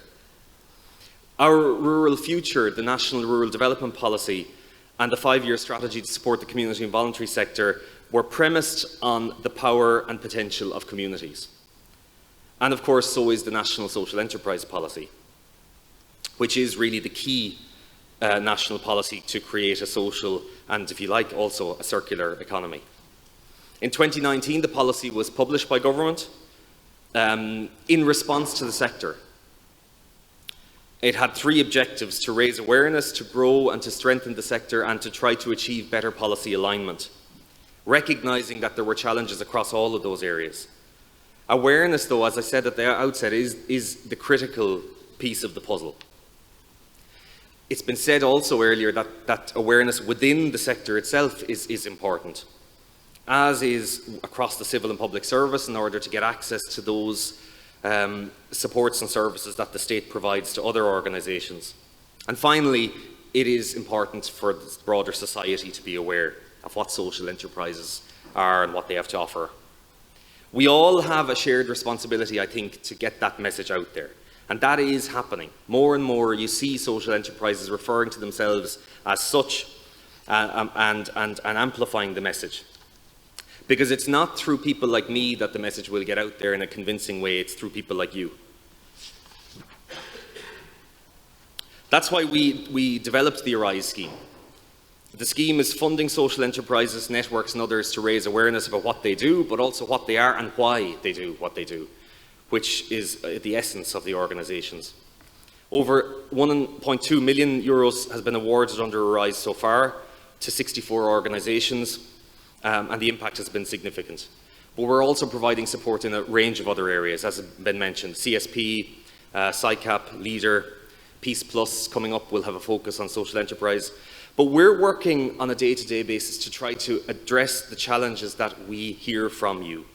We know there are difficulties around legal form, and now government is working towards the development of a new law on cooperatives. The first time there'll be a law on cooperatives, because until now it's been the Industrial Provident Societies Act. That's a very exciting prospect, because the chances are that will reduce the number of members that are required to set up a cooperative, and it'll provide all the kinds of efficiencies of modern company law to social enterprises. So I would suggest we watch that space. But also across the board, access to local enterprise offices, public procurement, access to funding and financing, the whole gamut. We try to work on those issues, and we do try to work again with the higher education and education sector to raise more awareness about social enterprise and its prospects. All this is designed to support and strengthen the ecosystem in Ireland so that it can grow in scale and impact, or maybe I should say in impact and scale if that's what the organisation wants to do. But for government to provide the appropriate mix of supports to you, it needs strong and reliable data and evidence about the state of the sector. And that we don't have. We don't have reliable representative data about the number of social enterprises, about their sectors or subsectors of activity, about the numbers of people they employ, though we can get access to that, about the geographic spread, about the number of disadvantaged persons that are, or various minority groups or whatever it might be that are benefiting or working with these organisations. And this puts us at a significant disadvantage if you can make a comparison to the broader commercial sector, which is very well mobilised and has very strong evidence base. And evidence base can inform policy, and it's very difficult to refute a strong evidence base. That's why we committed to addressing the issue under the new policy through a baseline data collection exercise that the ILDN is involved with. A consortium of Social Enterprise Republic of Ireland, Amárach and ILDN have been commissioned by our department to run this exercise over the course of this year. And for the first time, by the end of this year, we will have answers to those questions that I've just outlined. And we will have clarity about the scale and the scope of the sector. Local development companies, though, will determine the success of this exercise. Because if we don't have the local development companies on board, those who are the experts, who know the social enterprises in their area inside out, if we don't have them emphasizing the importance of this exercise, the exercise will not succeed. So I can't emphasize enough to you today how important it is for every social enterprise to take part in this survey, which will be coming up in the coming months. In parallel, we've also engaged the OECD to review what we have done and to assess our progress so far. We feel the best way to understand how we have done and what needs to be done, no more needs to be done, is to engage the international best practice through the OECD. So together with both of these pieces of evidence, we will be in a very good position to go to consultation. And as with the first national policy, the new national policy will be developed in partnership. We intend to co-produce this with the sector and all sectoral interests. The first policy was deliberately foundational. It was 4 years in duration, which is quite short for a public policy. But it was, as I say, deliberately so, to allow us to test and stress test, in a sense, the definition, the measures, to bring coherence to the sector, to raise awareness, and to allow us a platform to be much more ambitious in the next iteration. So if the first policy was about foundations, the next policy has to be about consolidation and growth. And we should have high ambitions for it. I really firmly believe we shouldn't be accepting social enterprise as incidental to the broader enterprise base. If anything, we should be social enterprise first, because the social enterprises are empowering and transforming their communities. Internationally also, there's a huge momentum building around the social economy. The EU has recognised the social and solidarity and the proximity economy as one of the 14 industrial ecosystems in the European Union. The OECD has just adopted a new recommendation on the social and solidarity economy. The EU Action Plan on the Social Economy was developed last year. The ILO and the UN are also getting on board. There is global recognition of the power of the sector. So we need to catch up. We're doing what we can, but we need to really keep the pressure on. So, coming back to the topic of my intervention, building community cohesion through social innovation, I want to conclude on a few points. The first is that as the challenges facing all of us in society become more complex, there is more and more need for cohesive and innovative approaches. Government certainly doesn't have the answers. Doesn't have at least all the answers, that's for sure. And I would argue that the state not only needs to acknowledge the potential for social innovation, but it needs to proactively foster it. And that's what we're doing now. We've committed to developing a national social innovation strategy, and we're working towards the development of a national competency centre for social innovation to build on all the great work that's already happening out there. And this will complement the work around social enterprise. Secondly, social enterprises, I think, should be central to community responses to societal challenges.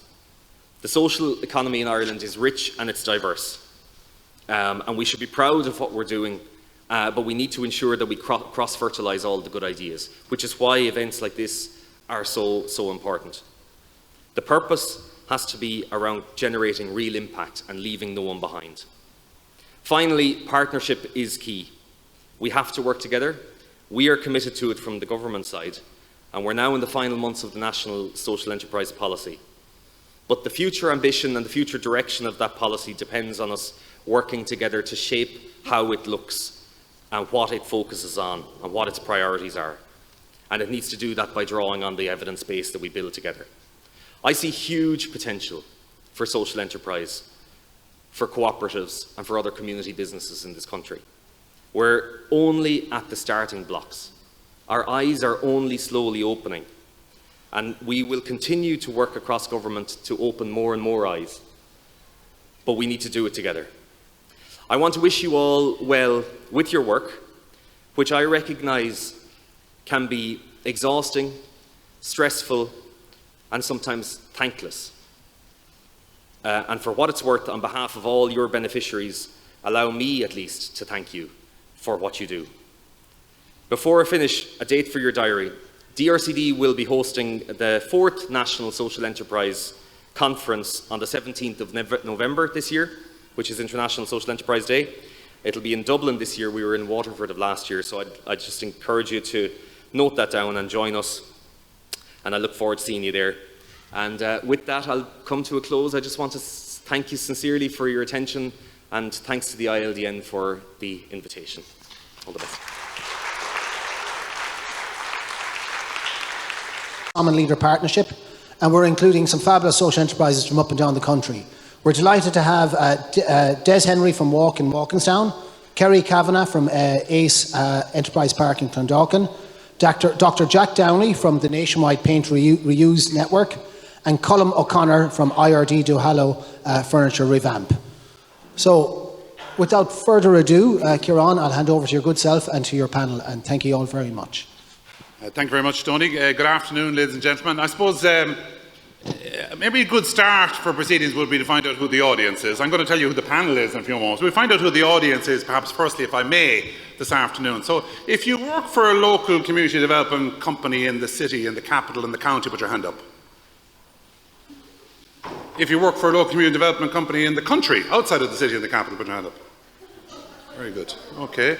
If you're running a social enterprise at the moment, up and running, put your hand up. If you'd like to run a social enterprise at some point in the future and you're in startup, put your hand up. Excellent. Very good. Donny, these are the ones we need to corral, isn't it? We need to get them going. Ladies and gentlemen, thank you very much. This session has been set up as a social enterprise close-up, chaired by myself. I suppose, to be straight about it, once more associated with another enterprise about 6 or 7 kilometres across the city from here at Donnybrook. But now I work as a community development officer and a social enterprise officer of Roscommon Community Partnership. But I'm actually one of your own, because I've been in the promoting and marketing today with our own logos and brands. I'm also a social enterprise background. I'm the company secretary and a director of a thing called Lottery Access for All. And all I can say is that just think of the National Lottery ad and the lady on her wheelchair going onto the boat, and that's us. And we're a fledgling. We're only a year or two. We're a year in operation, 2 years since we set up. So I'm here to learn as well from the 4 people on the platform and learn from some of the issues in front of them today. But it is a special project, and it is indeed relevant to the people here today, because in this session I think we're going to hear more about bringing down barriers for people with disabilities and maybe changing attitudes in a general sense to norms. So our key themes in the next half an hour, 3/4 of an hour, will be centre on business opportunities for SEs. The panel is going to enlighten you, the challenges they face, lessons learned from the last 3 years or from whatever, and their future plans and needs. So I suppose you might call this a practical session. Andrew said that in his speech that he was sometimes reluctant to talk about policy. Well, we've done that. Now we're going to hear the practicalities from the panel that are here as well. So hopefully there'll be less theory and more practice about what is to come this afternoon. And hopefully as well we'll also find ways of answering questions perhaps as well. So firstly I'm going to give the panel an opportunity to tell them who they are and introduce themselves and maybe ask them what they do. So I'm going to start with Des Henry from Walk. Go ahead, Des. Good afternoon. I'm the Careers and Employment Coordinator with Walk. Walkinstown Association for People with an Intellectual Disability Limited is probably the longest name of a social enterprise you're going to find. Our role is we're a Section 39 disability service provider, would be the main parent organisation. And my role is really around young people leaving special schools where there are no career guidance teachers, to help them transition into adult life as independently as possible. And we would believe that they're best supported within their own communities and by their own communities, in further education, training, employment, like the rest of us. So it's a fairly big challenge. To give you some context on that, if you have a disability in Ireland, you're only half as likely to be in work as your non-disabled peers and neighbours. But if you have an intellectual disability or autism, you're 85% likely to be unemployed. And if you think in that in terms of the general population, we'd be in a right mess if we were there. So our social enterprise was set up to help the process of getting young people who have come out of special education onto, we call it the journey to work, pathways to work, and that's really what it is. It's a work inclusion social enterprise. I might talk about it a bit later. Cheers, Des. Thanks very much. Next up, all the way from Duhallow, please welcome Colin O'Connor. Go ahead, Colin. Who are you and what do you do? So my name is Colin O'Connor. I'm here representing IRD Duhallow. So we're based in Newmarket in County Cork, North County Cork. IRD Duhallow is a rural development company that runs several social enterprises under one umbrella. So from we have community laundries, we have warmer homes, as some of you would know all about. And we have, and over here we have our furniture revamp. Now, this is what we're showcasing today because it's one of our main ones that we have under our control. And I suppose just to talk about it a little, we formed it in 2016. We started it inside, and it has grown from strength to strength. The needs came from, I suppose, our local community, which is a very rural community in our Cork, East Kerry, we cover as well.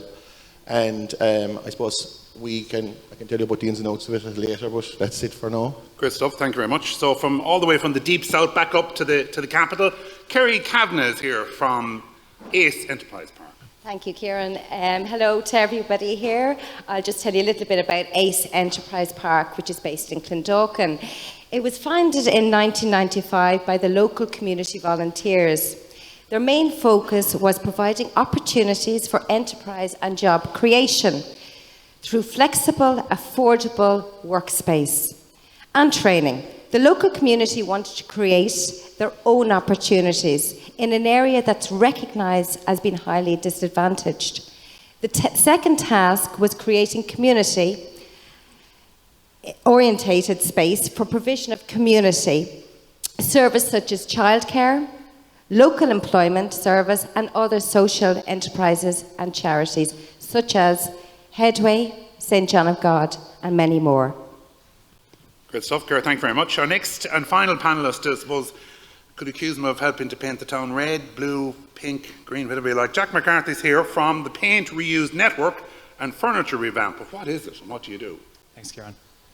So, hello everyone. My name is Jack McCarthy and I'm here representing the Paint Reuse Network, which is an a national network of 7 different social enterprises, including IRD Duhallow. So we work to support those members. Our main reason for being is really to reduce paint waste at a national level. Okay, so there's a huge amount of paint waste lying around in sheds that are part of half-finished, left over from jobs and things like that.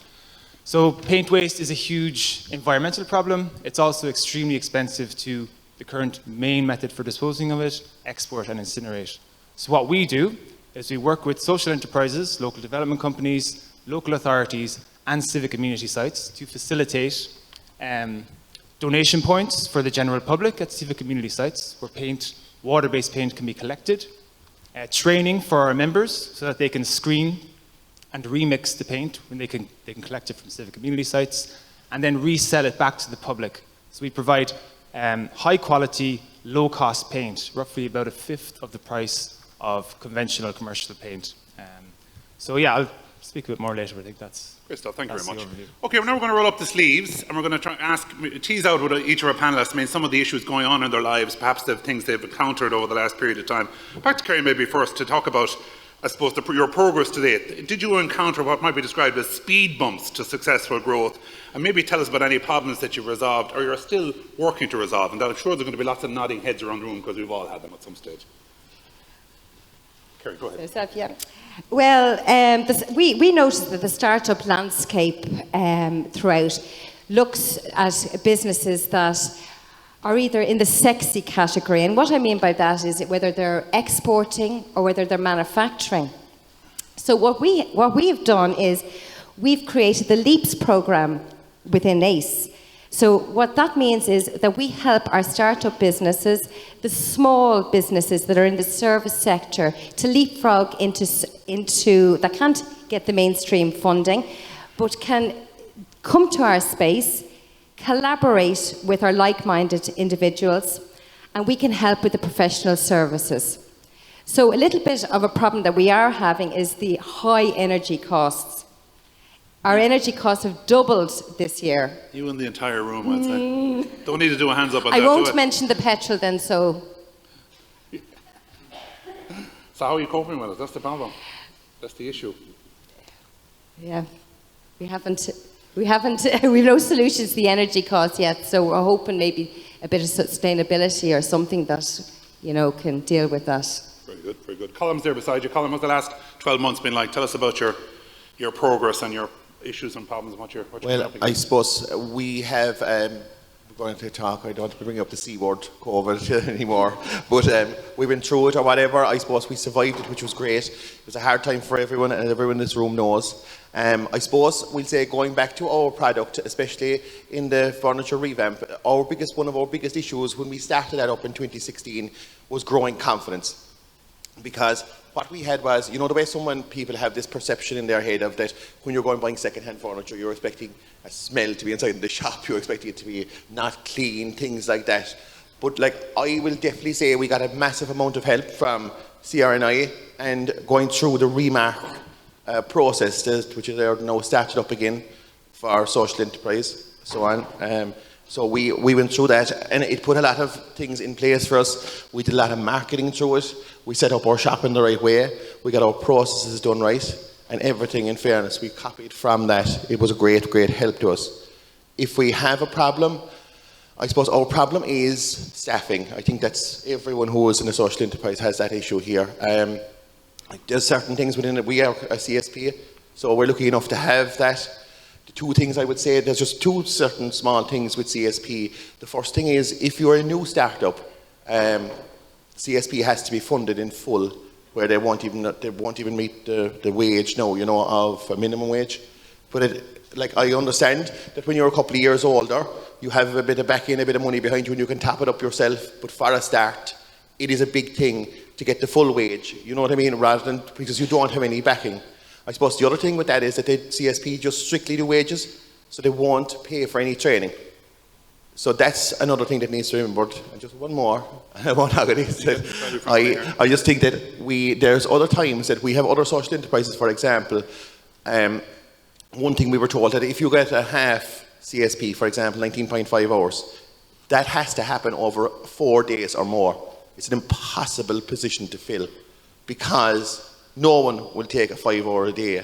You know what I mean? They might be able to get 1 or 2 days work a week. Some people might.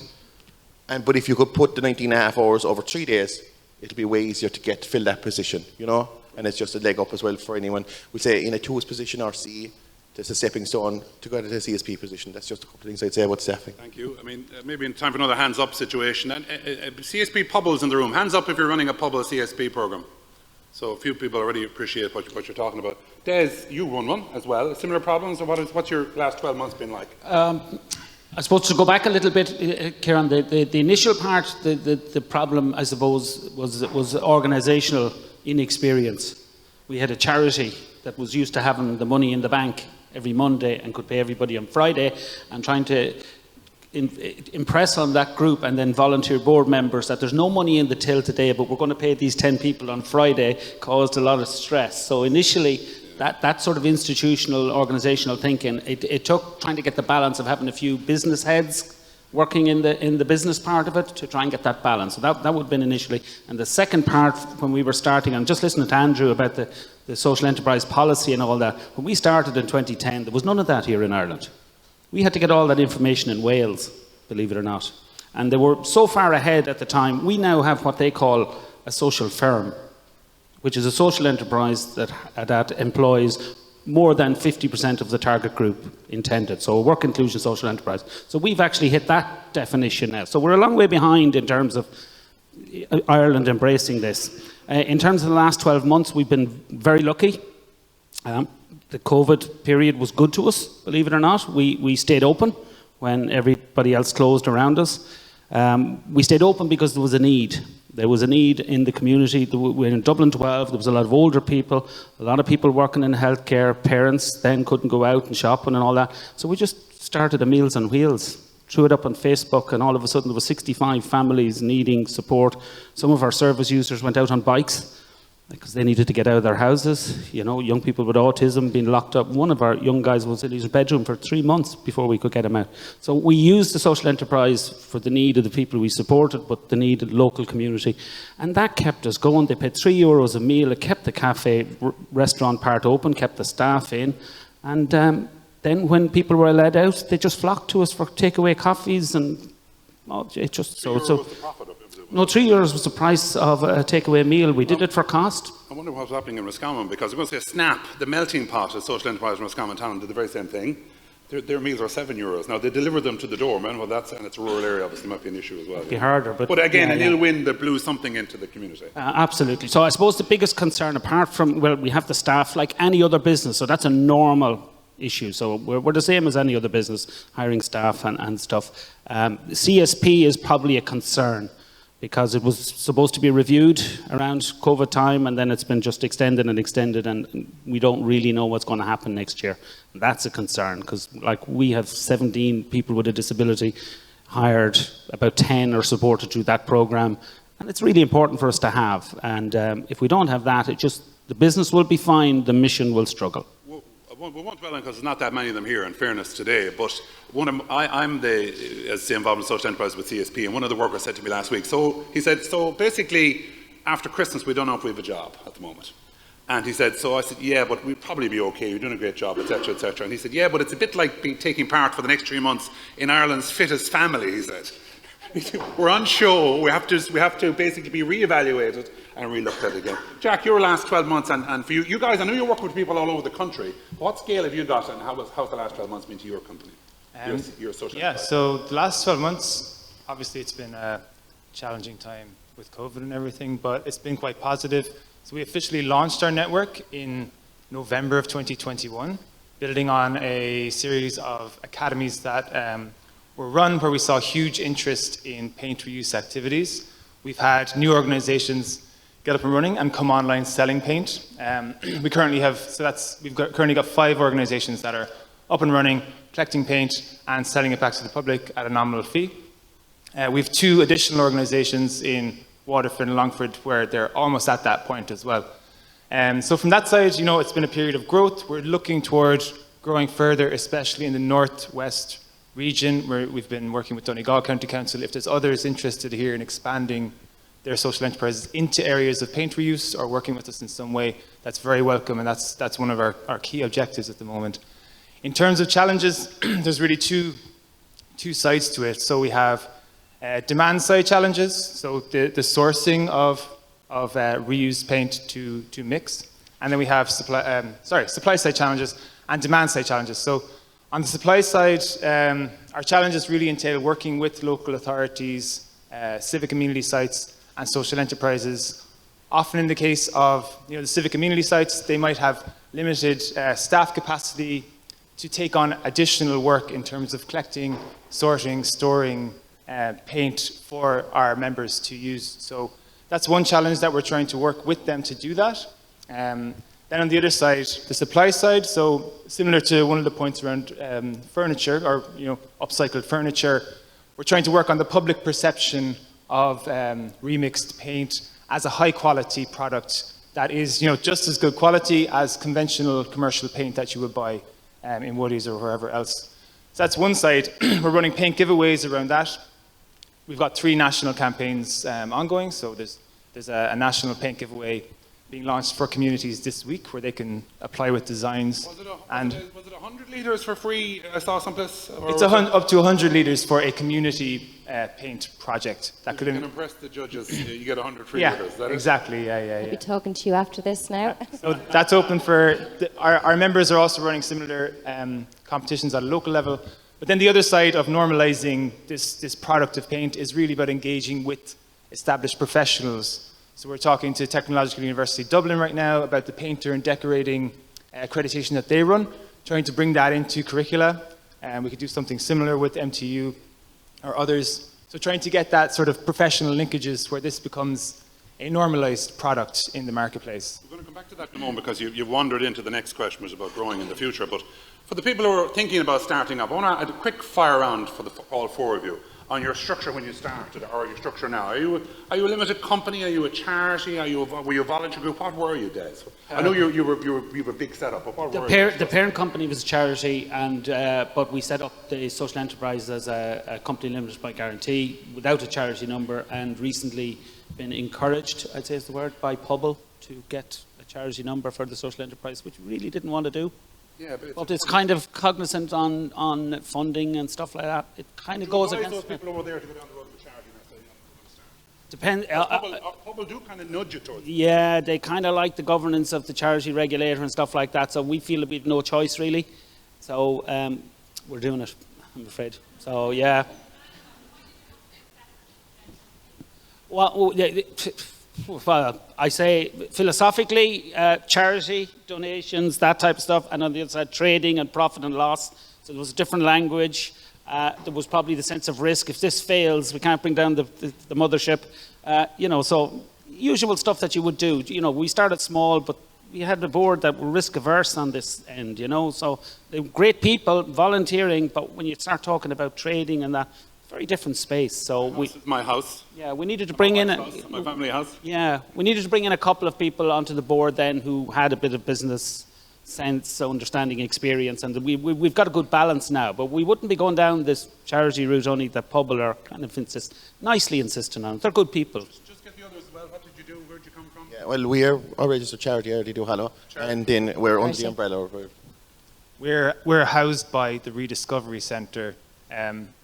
Are funded to run the Paint for Use network by the Waste Regions, so that's a charity also, CLG and charity, yeah.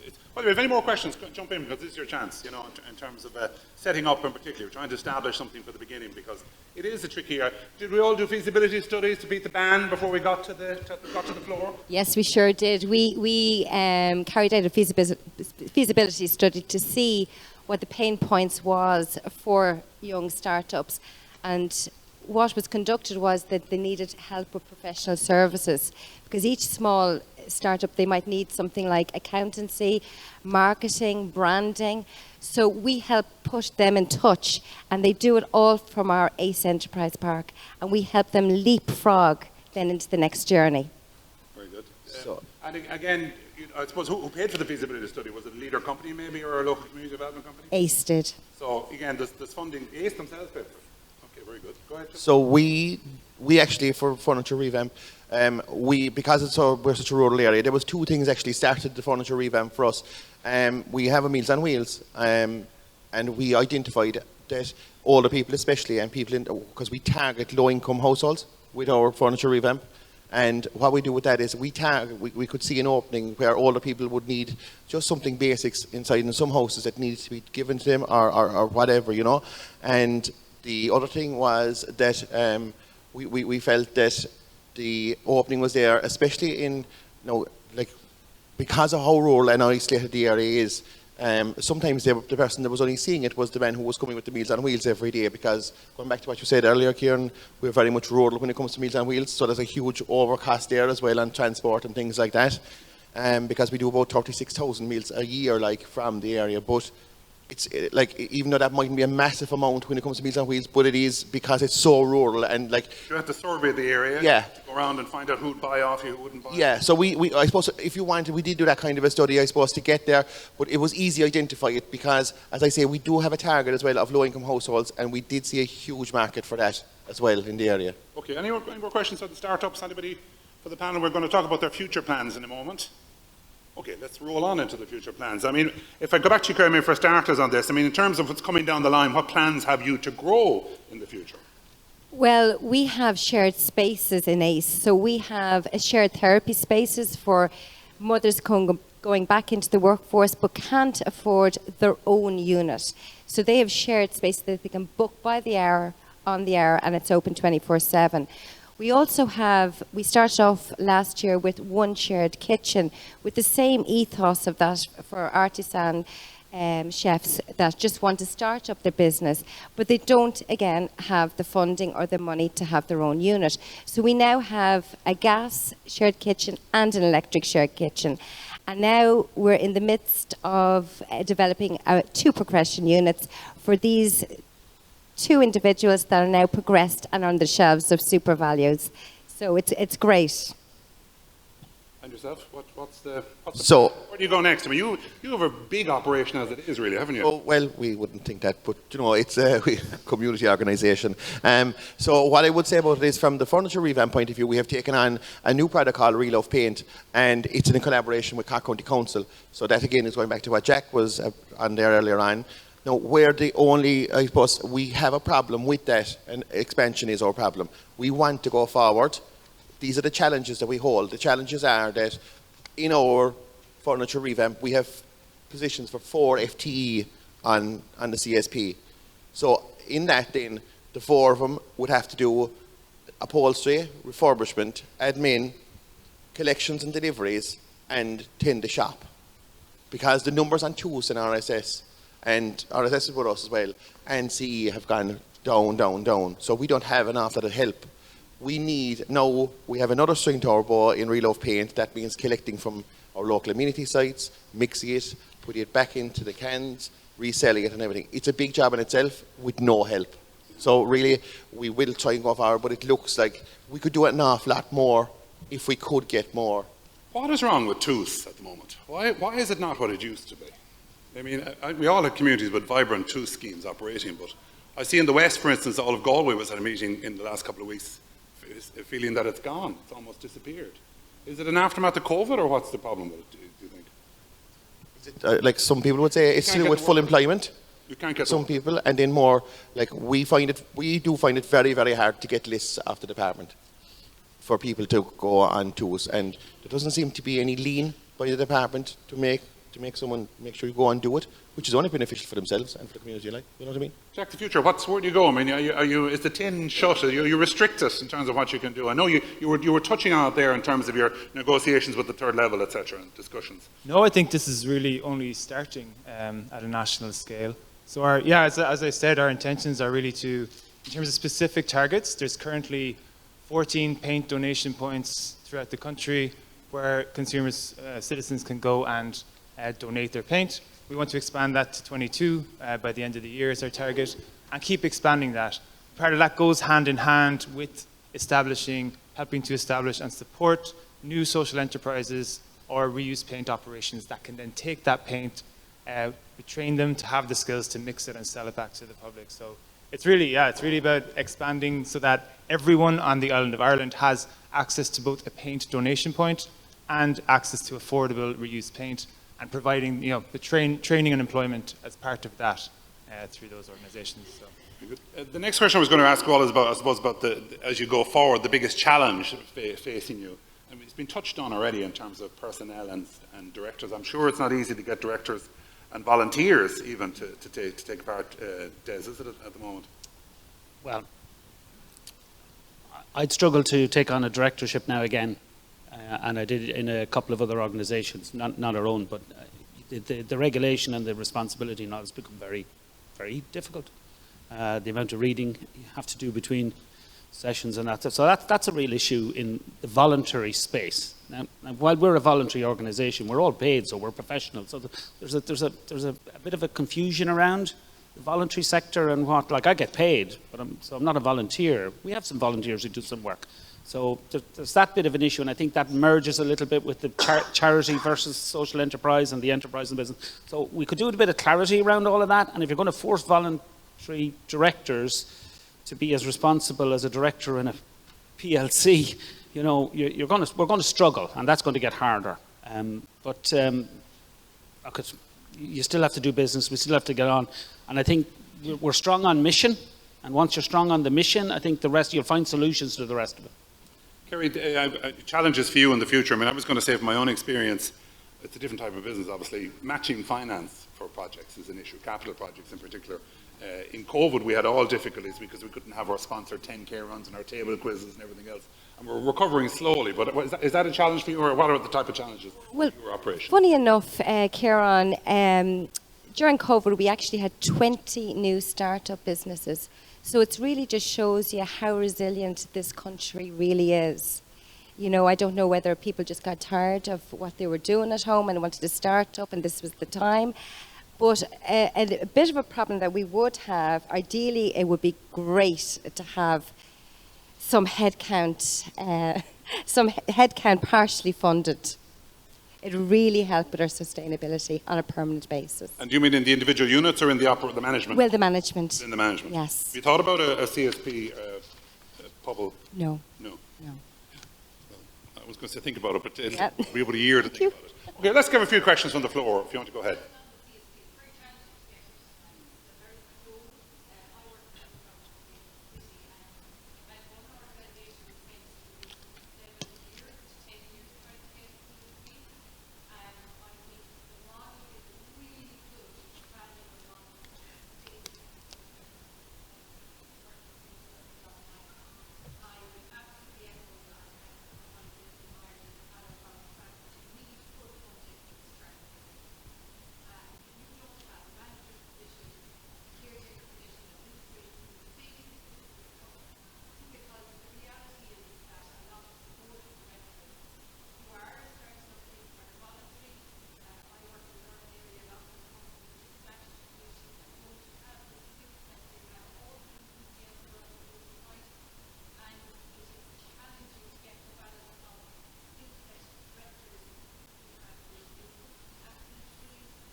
There. Lady in the front, I think get your microphone, but make sure everyone here hears you. This is your chance to ask our panel of experts. They've been through it all or make a point. Go ahead. Yeah. I actually don't want to ask a question. I actually just want to make a couple of comments about some of the things that have been said, and to echo Elaine's comments around the CSP. When that started at first, the concept of it was somewhat on a sliding scale, and it really did work to get people off the ground, and maybe it's time to go back to the department and talk to them a bit about that, because maybe the consultant who's just been paid to do the review has it in the review. I haven't seen it. Maybe that could very well be the case. I wanted to go back to the point you made about the whole directorship thing, which I think I've spent the last 6 months now working with a number of different small groups, and I am actually fascinated at the fact that so few of them actually knew that there was such a thing as directors' liability insurance. And that at least gives people some solace around commitment. But I think all of the comments that the panel have made refer back to some of the points that were made this morning by the speakers, how important it is to do a number of things at the beginning. You know, be clear about what you want to do, make sure that you have some financial support there that allows you to actually get the startup going, but then to keep constantly reviewing and stay on top of things. And my final point is, I think maybe again, going back to POBAL about the whole charity regulator thing, groups should not be forced into an environment that they don't want to be in. POBAL could very easily address that through their own rules and regulations by saying quite simply, the governance code as implemented and designed by the charity regulator is a part of our commitment and licensing, and you don't then have to become a charity, but you can actually live by the rules and regulations of the code. That's a fair point. Just adopt the code as a condition of the grant aid and leave it at that. Go ahead. Just very quick point for Jack. In relation, you were saying about the paint, to dispose of the paint, it's exported to Germany. And I know in Cork, they pay people to take it away. Is that replicated around the rest of the councils? And just the other thing I was thinking is that if Tidy Towns got extra points for using reused paint, then that might be a good way of getting them involved. Nice one. Thank you very much. Jack, what do you think? Yeah, as far as I know, that's the main method. There's no other method for dealing with paint waste nationally. So there's licensing contracts given out to ENVA mostly to carry out that work. Yeah, but on Tidy Towns for sure, it would be a great one to work with, I think. And I think it's true. I mean, if you consider the way Tidy Towns has changed in the last 10 years, the biodiversity role has become centre stage in points. And every committee in the country is now adapting with the biodiversity plan. So if your paint is in there, you're renewable. Just to answer, in Cork actually, Cork County Council are through the 3 pillars that we have in NCE, IRD Duhallow and CycleSense, have given €1,000 worth of paint to give out to local communities. So if you're a local community in the areas of them social enterprises, you can apply for free paint, and we work a lot with our local Tidy Towns and so on, so we would be supplying. Yeah, and I suppose I should do this, and my boss would be happy if I said this, and Roscommon Leader Partnership would tell you that each Leader Partnership company has a small budget for social enterprise support as well, and I've heard of projects like that getting support over the course of the last 12 months. So there's, there could be couple of thousand available from most of your SEs in the region. Another question. Go ahead, Jen. Thank you. I'm just wondering, we talk a lot about charities regulation in terms of the social enterprises, but really the enterprise of a social enterprise makes us a different thing. And is there not a place for something like the new social enterprise CE mark from Social Impact Ireland to actually replace that charity requirement for those who really are trading as enterprises but with the social impact? Should we not look at actually our own sector, not just replicating what we already have in the charity sector? Yeah, actually, it's a good point as well. I was at a network meeting of SEs recently where a couple of people vehemently objected to the use of the phrase not-for-profit and said, get rid of it. Don't ever mention it in this room again. It's profit for purpose or nothing else. So you want to bring a quality mark alongside that to make it work. It's there. What do you think? But there is a difference, though, between a quality mark and regulation. You see, I agree with the point there around we're being pushed into this situation by POBAL because there is a charities regulator. So the charities regulator will make sure we do our business rather than POBAL having to look at that. That's essentially what's going on. But a quality mark isn't regulation. It's a... Yep. But this is right about regulation, that it's a different issue because there is a reuse quality mark. And it's launched, it's called Remark. It's run by CRNI and it'll go to your business and it will go, and its aim is to sell or to regulate the reuse market, which a lot of social enterprises are involved in now. So that is there, and it's up. Category, but there's probably it's up and running, and they're starting again because it had a pilot scheme a couple of years ago and it ran out of funding and now it has it again. Kerry, what do you think we could attain to have our own special quality mark for SEs? Yeah, I think it'd be great to have that. I know we're part of Connected Hubs at the minute and NSAI, and it's been rebranded and they're bringing in a quality mark at the moment. So. And Connected Hubs are huge, growing all the we're categorising people within SEs now, aren't we? Rather than creating a broad family. That's part of the problem. Another question, this lady here.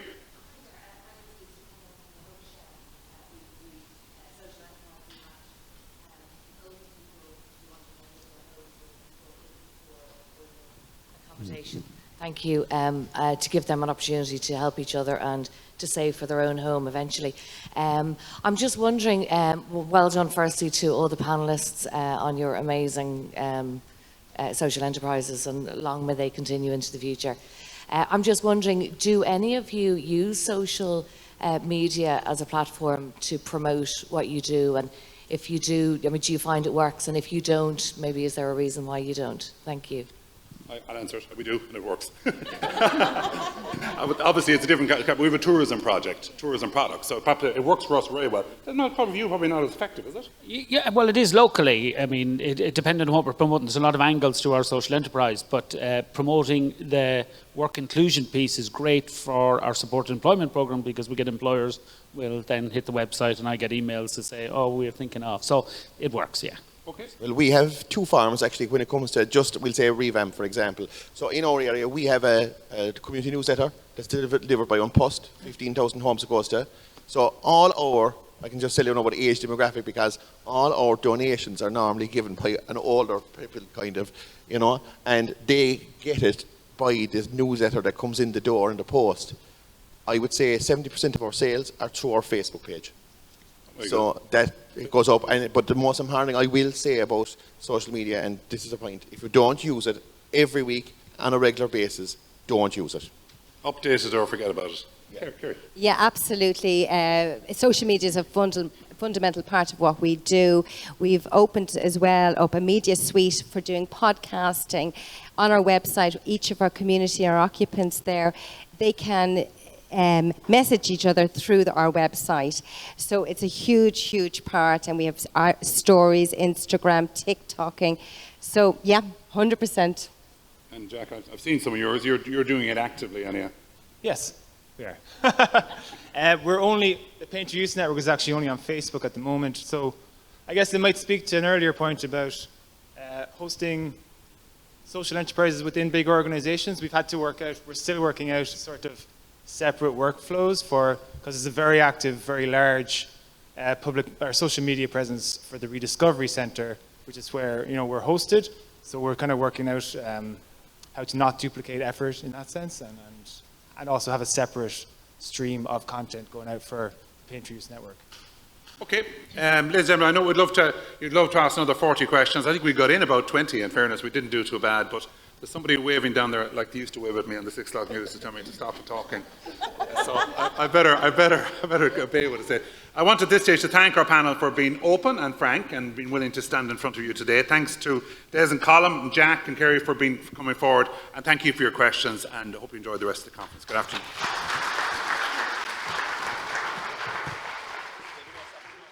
So I'm just going to call on to kick off the Q&A session on Donald himself. Donald, perhaps could you expand briefly on that, please? Am I on? I am, yeah. Thanks. You could spend the whole day talking about this issue. I suppose I'll start off by saying back about 4 or 5 months ago, ourselves and Rethink Ireland were involved in a survey that was done by Dublin City University, and they surveyed over 200 social enterprises on the issue of social finance. And one of the many findings that came back from that was that when people within the social enterprise sector talk about social finance, 50% of them think they're talking about grants. You guys here are in a very important part of the community, voluntary and social enterprise sector. You're the only element of that that actually is an opportunity to make earned income from business trading. Don't forget that. The grant pot is a finite level of resources. If you were to believe the economists globally, and we are heading towards a recession, that finite pot is going to become even more restricted. So you are going to be competing with charities that have always needed that grant aid because they don't have earned income coming in. So when we talk about social enterprise and we want to be professional about it and we want to bring it up to the next level, what we want to do is we want to scale sustainability. We won't do that continuously depending on grants for existing social enterprises. And I want you to, if you're taking a takeaway from today, please take that home with you. There is too much talk about ongoing grant support for social enterprises into the infinite. People are here today, I've heard several people comment on, we'd love to get a community services programme. We'll wait to get a community services programme. Now, I'll be thankful if I'm incorrect, but if people are sitting back waiting to become involved in a community services project, you're wasting your time. You need to think further outside the box. You're social enterprises. You have a product or service to sell, so your focus should be on where can I get access to a greater level of demand or greater piece of the marketplace. That's where your focus of attention should be. Cut your operational costs, of course. But when we talk about social finance, we talk about debt. It's repayable debt. It's normally interest-bearing repayable debt. But there's a converse to take here, right? You can use that debt for an awful lot of things. You can take up to 15 years to pay it back. You can pay it back overnight if you win the lotto. If you're a caveman like me, you probably want to get rid of it very, very, very quickly. Yeah, right. I appreciate that nobody in this room or nobody in this sector ever wants to take on debt. You don't join voluntary-based organisations to take on debt. But the reality is when you're moving into a sustainable social enterprise, it becomes more and more inevitable that at some point you're going to have to take it on. And what we'd like people to think about is becoming investor ready. You won't become investor ready if you're coming to the table looking for a loan and all your dependency is on grant support. So just think about that for a while. I suppose I'll stop at that now because there's a lot more to it. And Very much, Donal. Now, questions from the floor. We've got about 20 minutes, 15, 20 minutes. Now's an opportunity. Fabulous panel of experts there. Anybody got any questions that they'd like to offer? No? Okay. Oh, lady there inside. Yes, you'd one from earlier. Here. Thank you. Hi, I'm Lucy from the Home Share again. We're in a huge dilemma at the moment within the organisation. I started off 5 years ago, and I don't know if this resonates with anyone else, but I started off 5 years ago as a company limited by shares. My ethos was, listen, if anyone needs our service and they can't necessarily afford it, of course, we're not going to turn them away because, you know, everyone has the right to stay at home or everyone has the right to accommodation. Then I thought, well, you know what, I've no funding, it's me on my own, blah, blah, blah. I thought, you know what, if I'm profit for purpose, CLG, maybe I'll get more funding. So that's the way we went. Still no funding, and very much like what you were saying, gentleman there in the middle, I just kept my head down because it was wasting my time trying to get funding left, right and centre. I thought, you know what, I'll just do it myself. So that's the way we're going. And now that, I suppose, in the future, the service we have, it could be extremely lucrative, and that's why I kind of wanted it to be not for profit for purpose, because I didn't want, or I don't want it to become a profit-making, like home care sector, say. It's all profit margins. And people have said, well, you know, if you do want to, because I've got people saying, well, I need to look at my future, single mum, retirement, and all the rest.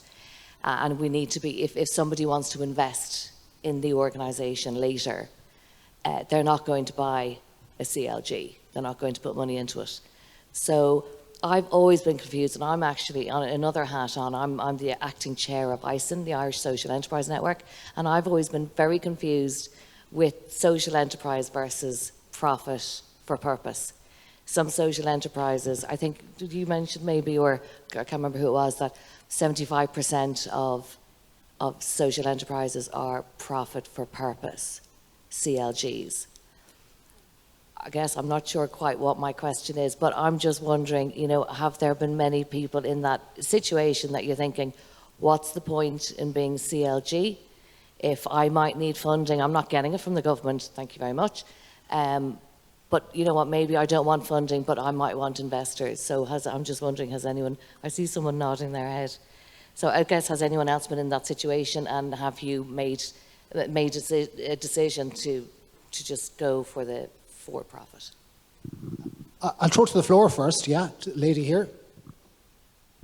So this very much reflects what was going to be my question, which is, how do we balance that? There's been very much two voices in the room to me today.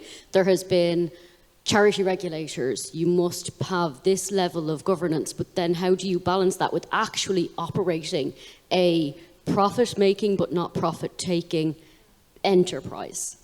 Because there is a huge amount of conflict, it seems to me, as a startup in how to do that. And that would be my question, and it very much ties into your issue. You're 5 years ahead on that journey. I've gone for a limited company, and I am strong on that, but I am still a social enterprise, even though I am limited by shares. And if I want to take investment, and if I want to do my social good, I need to operate at that level. How do you balance that? I'm not looking for government funding, so I don't have that issue, but I am looking to be recognised as a social enterprise.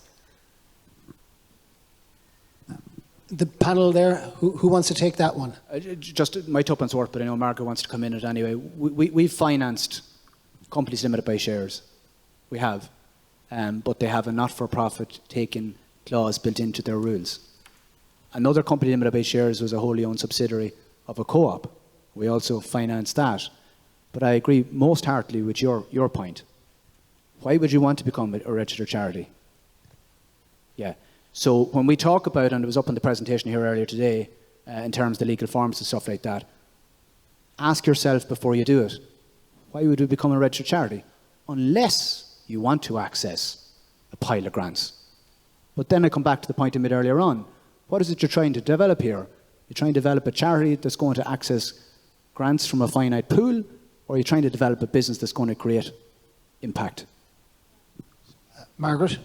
Yeah, I mean, I'm sure many people are aware here that other countries have a distinct legal form for social enterprises, which solves a lot of the issues that are coming up here.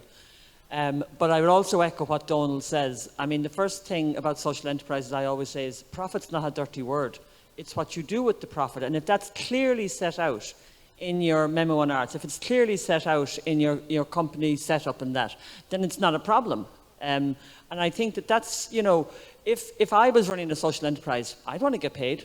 You know, there's no problem with that. And I think that really what Donald was saying earlier, the enterprise is of equal importance to the social. If you don't have a sustainable business, you're not going to do the social good you want to do. So make your profit, but be very clear what happens to that profit. Very, very clear. And if that's clearly set down, then most funders don't have a problem with it. Not all. I mean, I can't speak for all funders.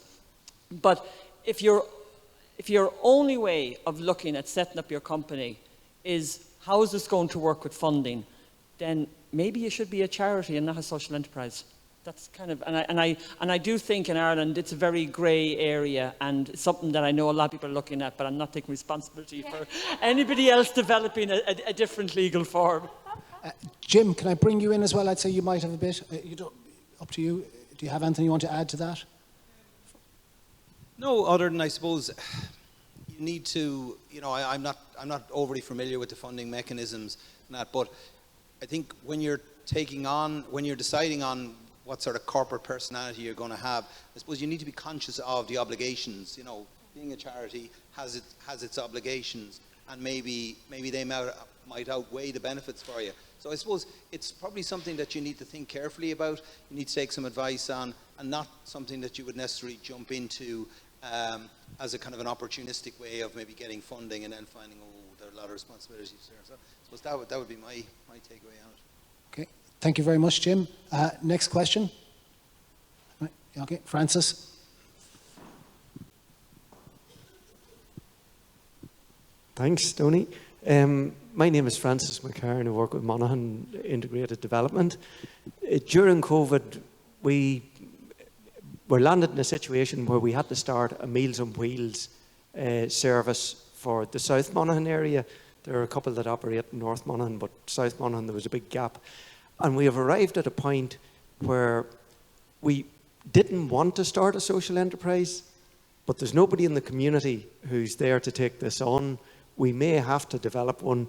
And most social enterprises, in my experience, arise because somebody in the community has a passion or a drive to make something happen and they go and do it. I'm just wondering, has the panel ever seen social enterprises, or anybody in the room, where you're trying to inspire somebody else in the community to take it on, to take up the burden and deliver the service? Or have you seen a social enterprise where the main driver has stepped back, and how has that been maintained or continued? I'll just answer that briefly, maybe just from part of it.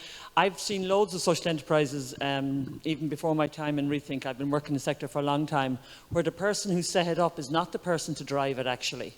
Because a lot of people, as you say, it's the social part usually comes first.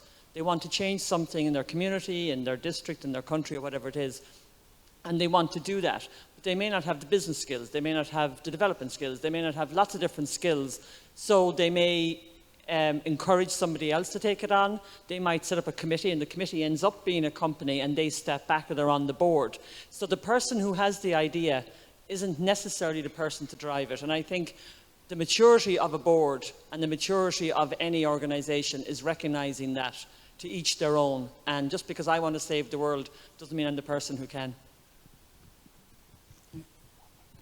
Thank you, Margaret. Anybody else from the board? Just to add one thing to it is that, like all good social enterprises, the success is going to be based on the level of demand within the community for it.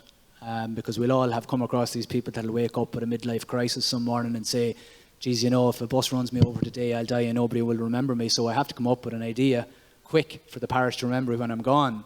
So we have to be very wary of those people, because they kind of get a rent-a-crowd in and they draw down loads of grant fund and take on loads of debt, and then they exit stage left just because their name is up on the front door. So it really comes back to the level of demand. And I've often said this down through the years, you know, when Leader started up maybe 20 odd years ago, they did a great exercise doing community audits around the countryside, and as my first memories of community development work was going into those rooms and cold winter nights at 8 and half 8, and you see these flip charts in the corner and they're talking about a wish list for Santa Claus from the adults. What would you like in the local parish? Now, of course, times have changed. Back then it was insulation for the water pump and maybe a telephone kiosk. They're not really that relevant anymore, but today it is something like Meals on Wheels for the local area. But we want to make sure that everybody in the local area wants that. And I agree with Margaret. It's not necessarily the person that comes up with the idea is going to be the person that drives it, but it needs to be born out of a need within the community so that there are several people that buy into the same idea. And if I can add to that as well, seeing some examples, particularly on Meals on Wheels within communities, I think COVID has actually taught us how to be responsive in a very strategic way, and I think that's a really good model. And with other waves and the way the economy is going at the moment, that model is going to be leaned on more and more. So I suppose it comes back to the joined up thinking and what are the lessons learned within communities as a consequence of COVID, and how can we actually build on those? Yeah, Margaret, actually, just to build on that, a question for yourself, Pepe, and Stephen beside you. You mentioned kind of communities and Meals on Wheels. How does one network and engage with maybe the elderly and isolated in the community, in a rural community? Any ideas? Well, I think, this isn't my bailiwick necessarily on the ground. My contribution is one of support in telling the story and positioning, and I think there's a lot of work to be done for that, for this whole sector in general. But I think that, the people closer to the ground can hear the grass grow, and so those are the people that we really connect with in time of great demand within a society. And I think as a sector we do that really well. And I think, again, it's just back to joined up thinking, telling that story. I think Stephen as well, kind of from a communication marketing perspective, is how you use local resources, so both social media, local WhatsApp groups and so on, but also local traditional media like local radio. I know you're all going to be listening to Stephen's podcast on the way home, as well as Michelle's podcast. So really it's about keeping the channels of communication really open, and the community development are the closest to the ground, I think, and so they've been incredibly responsive and incredibly successful in delivering of that, but they need more resources and they need more positioning.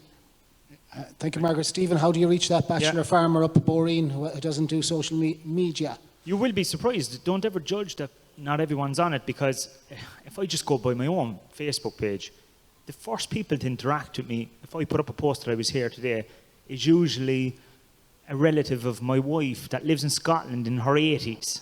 Okay? Unfortunately, I had a neighbour that she passed away last year, but up until then, she was always one of the first to comment on everything that I put up. And she was in her late 70s.